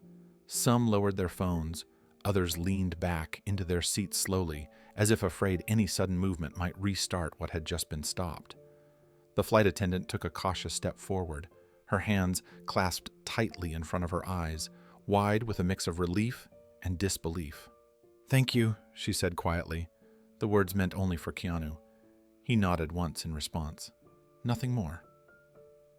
He sat back down with the same calm he had carried since boarding, smoothing his jacket slightly, reclaiming his seat as though nothing extraordinary had occurred. The contrast was jarring. A moment ago he had halted an escalating situation with effortless control. Now he was just another passenger again. The man beside him did not move. His shoulders were hunched, his breathing shallow. He stared straight ahead, afraid to turn his head, afraid to acknowledge Keanu at all. The realization settled in with painful clarity. He had wanted power. He had wanted to force a reaction. Instead, he had been exposed in front of dozens of strangers and quietly neutralized without drama or violence. That humiliation was absolute. The flight attendant signaled discreetly down the aisle, exchanging quick looks with another crew member. Procedures were already being set in motion. Security would be waiting. Everyone knew it now, including the man who swallowed hard as the weight of consequences pressed in. Keanu did not look at him. He did not need to. The calm that had frustrated the man earlier now felt final. It offered no challenge, no invitation, no chance to continue. The story was over whether the man accepted it or not. Around them whispers began again, but they were different now. No longer tense, no longer anxious. They carried awe relief, quiet admiration. People glanced at Keanu with new eyes, not because he was famous, but because of what he had just done and how he had done it. No shouting, no force, just control applied at exactly the right moment. The man remained silent for the rest of the flight, eyes forward, body. Still, his earlier anger reduced to a memory he would not soon forget. And Keanu sat beside him calm as ever, as if this had always been the only possible ending. The moment after Keanu sat back down did not bring relief for the man beside him. It brought clarity, a sharp, unavoidable clarity that stripped away every illusion he had clung to since boarding. The chaos he had tried to create was gone. In its place stood order, quiet, control, and none of it belonged to him. Keanu turned slightly not toward the man's face, but toward the space between them. His movements were deliberate, unhurried. There was no anger in them, no tension, just purpose. He reached down calmly and lifted the loose seatbelt that hung beside the man's seat, the strap brushing lightly against the soaked leather. The man stiffened instantly. Fear surged through him, sudden and raw. His bravado, which had burned so hot just moments earlier, collapsed under the weight of what he now understood. Keanu was not reacting out of rage. He was responding out of necessity. That difference terrified him. Keanu placed a steady hand on the man's shoulder, not pushing, not gripping, simply anchoring him in place. The touch was firm enough to communicate intent, gentle enough to avoid pain. It was the kind of contact that left no room for misunderstanding. "Sit back," Keanu said quietly. 2 words, calm, even. Not a command barked in anger, but a statement of fact. The man obeyed without thinking. His body sank back into the seat, shoulders pressing against the cushion. Breath shallow and uneven. His eyes darted around the cabin, registering the watching faces, the stillness, the absence of chaos he had once hoped to exploit. Keanu drew the seatbelt across the man's torso smoothly, guiding the strap with practiced precision. There was no rush, no roughness. The buckle clicked into place with a soft, final sound that echoed louder than it should have in the silent cabin. That sound broke something inside the man. He swallowed hard, his throat tight, his chest constricting as fear and shame crashed together. The restraint was not painful. It did not cut into him. It did not pin him down violently, but it made escape impossible, and more importantly, it made resistance pointless. Keanu adjusted the belt slightly, ensuring it was secure, but not tight. His movements were careful, almost considerate. This was not about punishment. It was about safety, about preventing further harm. The clarity of that intention stripped the man of his last defense. He was no longer being challenged. He was being managed. Keanu's hand left the belt and returned to his side. He stepped back half a pace, giving the man space even now, even after everything. That gesture landed heavier than any force could have. The man's breathing quickened, then faltered. His hands rested uselessly in his lap. His eyes stared forward unfocused, the world narrowing as the realization settled fully. He had lost, not in a dramatic struggle, not in a shouting match, but in silence, in calm, in front of everyone. Passengers watched without a word. No cheers, no gasps now, just understanding. The power imbalance had reversed completely, and it had happened without violence, without spectacle, without a single raised voice. Keanu returned to his seat. Posture, relaxed expression, neutral. The act was finished. There was nothing more to do. For the man beside him, the flight would never feel the same again. The man sat rigid, the seatbelt resting across his chest like a quiet verdict. It was not tight, not painful yet. It might as well have been iron. He tested it once, a small, instinctive pull, then stopped immediately. The message was clear. There was nowhere to go, nothing left to prove. His bravado evaporated. The anger that had driven him all flight long drained out through his breath, leaving him hollow. His shoulders sagged slightly, the tension that had once pushed outward, now folding inward. Fear crept in next, cold and unmistakable. Not fear of pain, fear of exposure, fear of consequences, fear of the reality he had tried to outrun by lashing out. Around him the cabin watched in silence. No one mocked him. No one spoke. That absence of reaction cut deeper than ridicule ever could. The passengers did not see a villain now. They saw a man undone by his own need to dominate a moment he could not control. The flight attendants moved with renewed purpose. One approached slowly, eyes scanning the seatbelt, the man's posture, the spilled mess still drying beside them. She did not challenge Keanu. She did not need to. The situation was contained, the danger neutralized. She nodded once discreetly and stepped away to notify the cockpit. The man noticed. His stomach dropped. Keanu did not look at him. That was the hardest part. There was no lecture, no warning, no judgment spoken aloud. Keanu's calm presence, now returned to stillness, made it impossible for the man to frame himself as a victim. There was no conflict to cling to, no argument to win, just the truth of what had happened and the knowledge that everyone had seen it. The man's breathing slowed gradually, but his hands trembled faintly in his lap. Shame settled heavy and suffocating. He stared straight ahead, eyes unfocused, replaying the moments that had led here. The spilled milk, the stairs, the grip on his wrist, the quiet click of the belt. Each memory stripped away another layer of denial. He understood now that the power he had tried to seize had never been available to him. Not from intimidation, not from humiliation, not from forcing someone else to react. Real control had been demonstrated beside him calmly, without effort, without cruelty. And it was devastating. Keanu adjusted slightly in his seat, crossing one ankle over the other, returning to the posture he had held before any of this began. The normalcy of the movement felt unreal, as if the entire confrontation had happened in a separate reality that only the man could still feel. The plane continued forward, steady and indifferent, slicing through the sky as though nothing extraordinary had occurred. But for the man restrained in his seat, everything had changed. He would sit there for the remainder of the flight, silent and contained, waiting for the ground to arrive, and with it the consequences he could no longer escape. And beside him, Keanu Reeves remained exactly who he had been from the start, quiet, grounded, and completely in control. The moment passed, and then it released. It was not dramatic. There was no sharp break, no sudden noise. Instead, the cabin seemed to breathe out all at once, as if dozens of people had been holding their lungs tight without realizing it. Shoulders lowered, hands unclenched, the rigid stillness softened into something human again. A low ripple of whispers spread through the rows. Not gossip, not excitement, relief.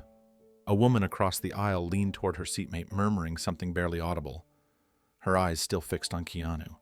A man behind them shook his head slowly, a quiet expression of disbelief passing across his face. Someone farther back let out a soft laugh, more from nerves than humor. Then, from somewhere near the middle of the cabin, A few hands came together. It was hesitant at first, 2 or 3 gentle claps, uncertain, almost apologetic. They stopped quickly, as if the people who started them worried they had broken an unspoken rule. But the sound lingered. It was not celebration. It was acknowledgement. Keanu did not react. He sat back into his seat with the same ease he had shown all flight. He adjusted his jacket at the shoulder, crossed his ankles lightly, and rested his hands where they had been before any of this began. The contrast was striking.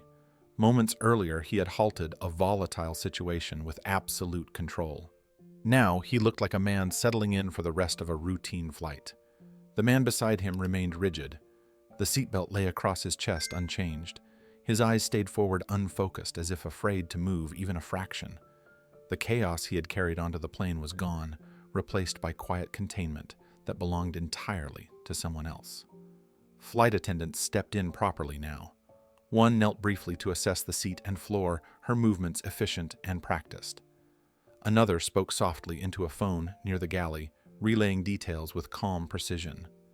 Their posture had changed. The urgency was still there, but the panic was gone.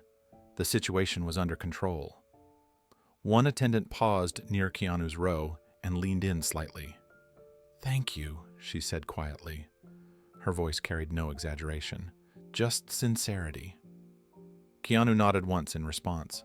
No smile, no gesture, nothing to suggest he believed he deserved recognition. He did not look around to see who had noticed. He did not acknowledge the whispers or the glances still drifting his way. He simply sat. That restraint defined the moment more than anything else. Anyone could act when provoked. Few could return to stillness so completely afterward. The chaos had ended, and Keanu refused to carry it with him. Passengers continued to settle back into their routines slowly. Screens were lifted again, headphones adjusted. Conversations resumed, but at a lower volume than before, as if the cabin itself had decided to be gentler. Every so often, someone glanced toward Keanu, then looked away again, unsure what to do with the admiration they felt. There was nothing theatrical to cling to, no lingering tension, only the memory of calm meeting chaos and winning without spectacle. The plane moved on through the sky steady and indifferent, and in that sealed space above the clouds, the contrast between what had happened and how it had ended settled quietly into everyone's mind.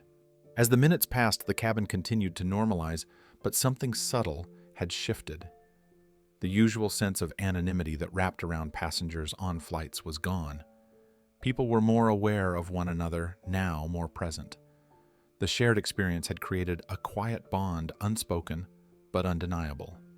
A man 2 rows ahead leaned into the aisle and whispered to a flight attendant as she passed, gesturing discreetly toward Keanu's row. She listened, nodded once, and moved on without responding out loud. Gratitude did not need volume. It traveled just fine in glances and small acknowledgments. Another attendant returned with fresh towels, kneeling to finish addressing the mess with careful efficiency. She worked around the restrained man without comment, professional and composed. The difference now was that she was no longer alone in managing the moment. The situation had been reclaimed, order restored. The restrained man sat motionless throughout it all. His earlier restlessness had vanished entirely. He did not shift, did not sigh, did not protest. The weight of what had happened pressed him inward, reducing him to stillness. Every sound around him seemed distant, muffled by the shame settling in his chest. Keanu did not look at him. That absence of attention was not cruel, but it was absolute. It denied the man any chance to reframe the moment, to turn it into a conflict or a misunderstanding. There was nothing to push against, no dialogue to manipulate, just reality. Passengers continued to steal glances at Keanu, not out of curiosity now, but reflection. What they had witnessed did not match the usual stories told about confrontation. There had been no raised voice, no threats, no posturing. Power had arrived quietly, decisively, and left just as quietly. Someone farther back leaned toward their companion and whispered something that caused them both to nod slowly. Another passenger looked down at their hands, shaking their head as if replaying the moment in disbelief. A few smiles appeared, not triumphant, but appreciative. Keanu shifted slightly in his seat, adjusting his posture to get comfortable again. The normalcy of the movement grounded the moment.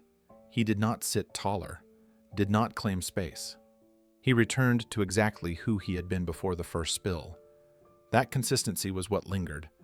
The flight attendants completed their checks and returned to their routines, voices, soft movements controlled. One passed Keanu again and offered a brief smile.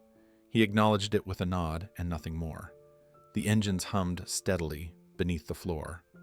The plane continued forward through open sky, indifferent to human tension and resolution alike. The cabin had exhaled, but the impression remained. For the rest of the flight, there would be no more disturbances from that row. No raised voices, no sudden movements. Only quiet, heavy contemplation for one man and quiet composure for another. And for everyone else on board, a story they would replay later, not because it was dramatic, but because it was restrained. Because in a space designed to amplify conflict, calm had ended it instead. The captain's voice came over the intercom with practiced calm, announcing the start of descent. The words were routine, familiar to anyone who traveled often, but in this cabin they carried a different weight. The flight was nearing its end, and with it came a sense of finality that pressed quietly against the restrained man's chest. The plane began to angle downward. Outside the windows, the sky shifted in color clouds, thinning the ground, slowly emerging far below. Inside, passengers adjusted their seats, folded tray tables, and fastened belts with soft clicks that echoed more loudly than usual. Every small sound seemed amplified in the stillness that remained. The restrained man felt the movement of the aircraft more sharply than before. Each change in pitch sent a subtle jolt through his body. His hands rested stiffly in his lap, fingers curled inward, knuckles pale. He stared straight ahead, but his thoughts spiraled uncontrollably now. The anger that had once fueled him was gone. In its place was regret, not the shallow kind that came from being caught, but the deeper realization of how completely he had lost himself. The spilled milk, the stares, the grip on his wrist, the quiet click of the seatbelt locking him in. Each moment replayed with painful clarity, stripped of the justifications he had tried to cling to earlier. He swallowed hard. For the first time, he wondered what might have happened if Keanu had reacted differently. If anger had met anger, if voices had risen, if chaos had truly broken loose. The thought made his stomach tighten. He had been standing on the edge of something far worse than embarrassment, and he had not even realized it at the time. Now he did. The seatbelt felt heavier as the plane descended, not because it tightened, but because its meaning had changed. It was no longer just a restraint. It was a reminder, a marker of where things had gone wrong. Keanu sat beside him unchanged. He fastened his own seatbelt when the sign illuminated, movements calm and unhurried. He looked forward, gaze steady, attention seemingly on the approach on the horizon beyond the window. He did not glance sideways, did not acknowledge the man's tension or fear. That silence was not cold. It was complete. The restrained man wanted to speak, to apologize, to explain. Words gathered in his throat, heavy and awkward, but none escaped. He understood instinctively that anything he said now would be too late. The moment for words had passed when he chose humiliation over restraint. Flight attendants moved through the aisle one last time, checking belts, their demeanor composed but watchful. One of them paused near the front, eyes flicking toward the restrained man, then toward the door where the gate would soon connect. She nodded subtly to a colleague. Arrangements were already in place. The man followed her gaze, dread settling fully now. Through the small window near the front of the cabin, he could see movement on the tarmac, vehicles, figures in dark uniforms waiting just beyond the gate area. Security. The reality of consequences crystallized in that instant. His shoulders slumped slightly, the last remnants of arrogance draining away. There was no fight left in him, only the quiet acceptance of what was coming next. The plane continued its steady descent, and Keanu Reeves never looked at him again. The wheels touched down with a firm, steady thump, followed by the long vibration of braking as the aircraft slowed along the runway. The sound usually brought relief. Today, it brought certainty. The restrained man felt it travel up through the floor and into his chest, sealing what he already knew. There would be no quiet exit, no chance to disappear into the crowd. As the plane taxied toward the gate, the cabin remained subdued. Passengers stayed seated, belts fastened, conversations minimal. Many of them knew what was coming next. They had seen enough flights, enough incidents to recognize the signs. The stillness was no longer tense. It was resolved. The restrained man's breathing grew shallow again. He stared straight ahead, eyes unfocused, watching the aisle without really seeing it. His thoughts were no longer defensive. They were inward. He replayed his first reaction when he recognized Keanu. The irritation, the envy, the need to feel bigger than someone who had done nothing to him at all. The clarity of it was merciless. He had mistaken calm for weakness. The plane came to a final stop. The engines powered down. The seatbelt sign remained illuminated. Outside, the jet bridge connected with a dull mechanical thud. Through the front window, the restrained man could see uniformed figures stepping closer, waiting with patient certainty. They did not rush. They did not gesture. They simply stood there, prepared. A flight attendant made her way down the aisle, stopping briefly at Keanu's row. Her voice was low and professional as she confirmed details with a colleague, careful not to draw unnecessary attention. The procedures were routine now, orderly, final. The restrained man closed his eyes for a moment. When he opened them again, the anger was gone completely. What remained was regret. Not dramatic, not tearful, just heavy. He understood now that the apology he owed could not undo what had already happened. It could only acknowledge it. Keanu sat quietly beside him, hands resting calmly, posture unchanged. He did not turn, did not watch the officers approach. He did not need to. His part in the story had ended in the air. The door opened. Cool air rushed into the cabin, carrying the sounds of the terminal. Footsteps approached. The officers entered without spectacle, their presence calm but unmistakable. One of them spoke quietly to the flight attendant, then stepped closer to the restrained man. They addressed him by seat number, not name. The belt was released under their supervision, replaced immediately with restraints of their own. The transition was smooth, practiced, devoid of drama. The man stood when directed, legs unsteady but compliant. As he was guided into the aisle, he finally glanced sideways. Keanu did not look back. That, more than anything, stayed with him. Passengers watched in silence as the man was escorted forward, heads turning not with curiosity now, but with understanding. When he passed the front of the cabin and disappeared through the open door, the moment ended as quietly as it had been contained. Keanu gathered his bag when it was his turn, stepped into the aisle, and exited like any other passenger. No acknowledgement, no commentary, just a quiet walk forward, leaving the consequences behind. The aisle was almost clear when it happened. Security had guided the man forward with practiced calm, one hand light on his arm, the other ready but relaxed.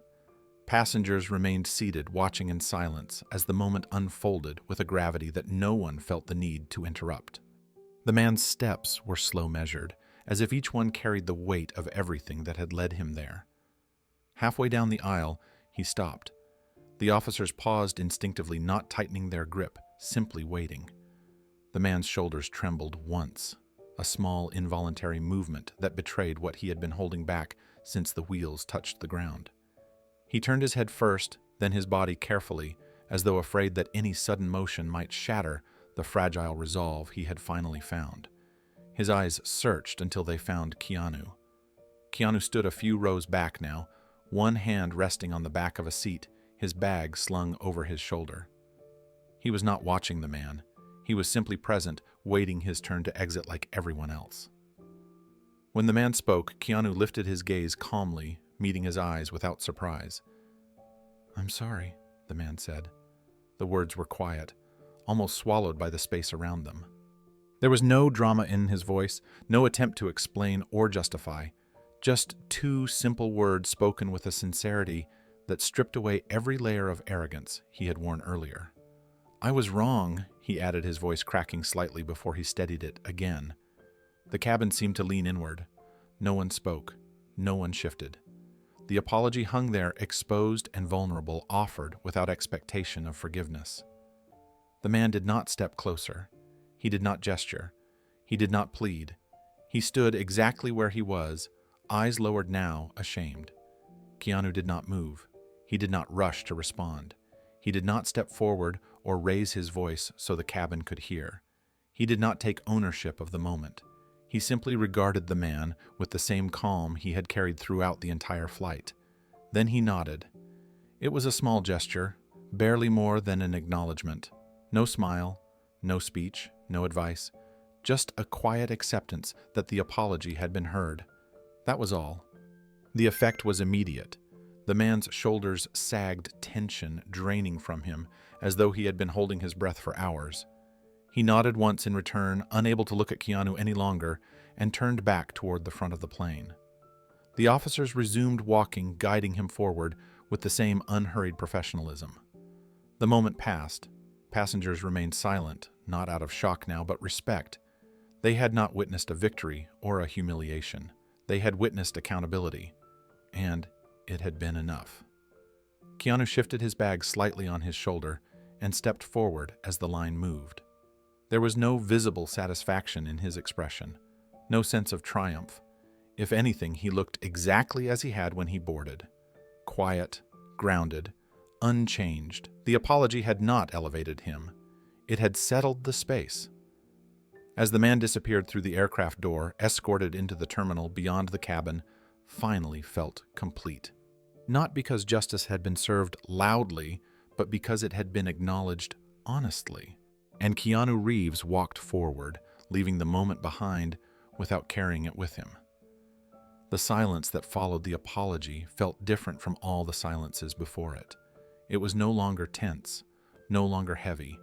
It carried a sense of closure that settled gently over the cabin, as if something unfinished had finally been put to rest. Passengers exhaled without realizing they had been holding their breath again. The man walked forward with security, head lowered, now no resistance left in him. The bravado that had once driven his movements was gone completely.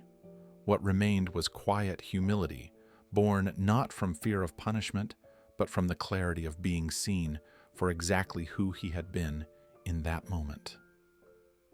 As he reached the door, he paused once more just for a heartbeat, then continued on without turning back again. The opportunity to speak had passed. The apology had been given. Nothing more was needed. The door closed behind him. The cabin remained still for a few seconds longer, as if respecting the weight of what had just happened. Then gradually life resumed. Passengers began standing, reaching for bags, adjusting jackets. Conversations restarted in low, careful tones, different from before. Softer, more thoughtful. Several people glanced toward Keanu again, not with curiosity this time, with understanding. A woman a few rows ahead caught his eye and gave a small nod, a quiet gesture of respect. A man behind him murmured something to his companion and shook his head slowly, still processing the sequence of events. No one approached Keanu. No one asked for photos or comments. The moment did not invite spectacle. Keanu stepped forward with the line moving at the same unhurried pace as everyone else. He did not look back toward the door. He did not scan the cabin for reactions. His posture remained relaxed, his expression neutral. The apology had not changed him. That was what lingered most. For the flight attendants, the moment brought its own quiet relief. One of them passed Keanu in the aisle and offered a brief, appreciative smile. Another gave a subtle nod. There were no words exchanged. None were necessary. Keanu acknowledged them in the same way he had acknowledged everything else that day, calmly, without ceremony. As he stepped into the jet bridge, the sounds of the terminal rushed in, replacing the sealed stillness of the cabin. Footsteps echoed, voices overlapped. Announcements played in the distance. The world returned to its usual pace. Behind him, the aircraft emptied, carrying with it the echoes of a moment that would be replayed later in conversations, in memories, perhaps even online. But for Keanu, it ended there. He walked forward, backpack settled comfortably against his shoulder, blending once more into the flow of travelers. No victory speech, no moral lesson delivered aloud. Just a quiet acknowledgement exchanged between two men, one who had lost control and one who never had. And in that simplicity, the apology found its meaning. Keanu stepped off the plane without ceremony. No one stopped him. No one surrounded him. No phones were raised in his direction as he crossed the threshold from aircraft to jet bridge. He adjusted the strap of his backpack on his shoulder and walked forward with the same unhurried pace he had kept all morning, blending into the steady flow of passengers heading toward the terminal. The moment was over for him. The jet bridge echoed with footsteps and overlapping conversations. A few people spoke softly about connecting flights. Others checked their phones, already pulled back into the rhythm of everyday life. The sealed intensity of the cabin dissolved quickly, replaced by the ordinary noise of an airport in motion. Keanu moved through it unseen. He passed signs pointing toward baggage claim and ground transportation. He paused briefly to let an older couple walk ahead of him. He thanked a gate agent who held the door. Small, ordinary gestures that went unnoticed by almost everyone around him. And yet behind him, the story had already begun to travel. Passengers who had witnessed the flight replayed the scene quietly as they walked. Some shook their heads in disbelief. Others spoke in hushed tones, trying to describe what they had seen without exaggeration, struggling to explain how powerful it had felt precisely because it had been restrained. There had been no fight, no shouting, no dramatic takedown, just calm meeting chaos and chaos losing without spectacle. That was what made it linger. A man who had boarded the plane carrying resentment had tried to humiliate someone he believed did not deserve his seat. He had spilled milk, he had pushed boundaries, he had demanded reaction, and instead of being met with anger, he had been met with silence, control, and restraint.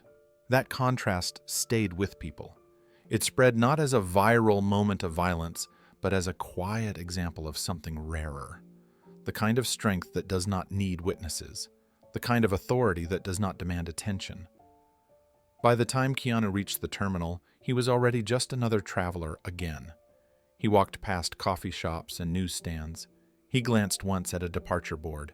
He adjusted his jacket and continued on disappearing into the crowd. Life resumed, but for those who had been on that flight, something subtle had shifted. The incident followed them out of the cabin and into their thoughts, not because it was shocking, but because it challenged a familiar instinct. So many people believed respect was earned by dominance. That disrespect had to be met loudly. That humiliation could only be answered with force. What they had seen contradicted all of that. They had watched insecurity escalate itself into exposure, and they had watched restraint stop it cold. Keanu never explained himself. He never told anyone what the lesson was supposed to be. He simply lived it quietly and left, and that was why it stayed. The story did not spread because of outrage. It spread because of reflection. Later that day, passengers would mention it casually to friends and family. Not with raised voices or dramatic reenactments, but with pauses. With sentences that began and then slowed as if the meaning took time to settle. They would say they had seen something rare, something uncomfortable in the best way. A man had tried to humiliate another man in public, and failed. Not because he was overpowered, but because he was exposed by his own behavior. The spilled milk became a symbol people could not shake. How small the act had seemed at first, how childish, how petty, and how quickly it had revealed something deeper. The need to feel important by making someone else feel smaller. What stayed with people most was not the restraint itself, but the absence of anger. Keanu had not defended his pride. He had not demanded respect. He had not turned the moment into a performance. He had allowed silence to do the work, and when action became necessary, it was measured, contained, and final. That distinction mattered. In a world trained to escalate, to clap back, to win arguments at all costs, what they had witnessed felt almost unfamiliar. Strength without cruelty, authority without humiliation, control without violence. For some, it lingered as a quiet challenge. They thought about the last time they had felt disrespected, the last time someone had crossed a line, the last time anger had surged before thought. They wondered what might have happened if they had paused instead of reacted, if they had chosen restraint over retaliation. The man who had apologized would carry his own version of the story for much longer, not as a tale of being restrained, but as the moment he had been forced to see himself clearly. That kind of clarity does not fade easily. As in Keanu. He went on with his day. There were no interviews, no statements, no follow-up posts. He did not frame the moment as a lesson or a victory. He did not claim moral ground. He simply continued living the way he always had, grounded and unassuming. That, too, was part of the lesson. Respect does not come from demanding space. It comes from how you hold it. Humiliation does not come from being challenged. It comes from letting insecurity drive your actions. And real strength is often quiet enough to be mistaken for nothing at all until the moment it is needed. If this story stayed with you, ask yourself why. Not what the man did wrong, but what Keanu did right. How do you respond when someone disrespects you? Do you raise your voice or do you hold your ground? Do you seek to win the moment or protect your character? Let us know in the comments. Share how you handle disrespect and what this story made you reflect on.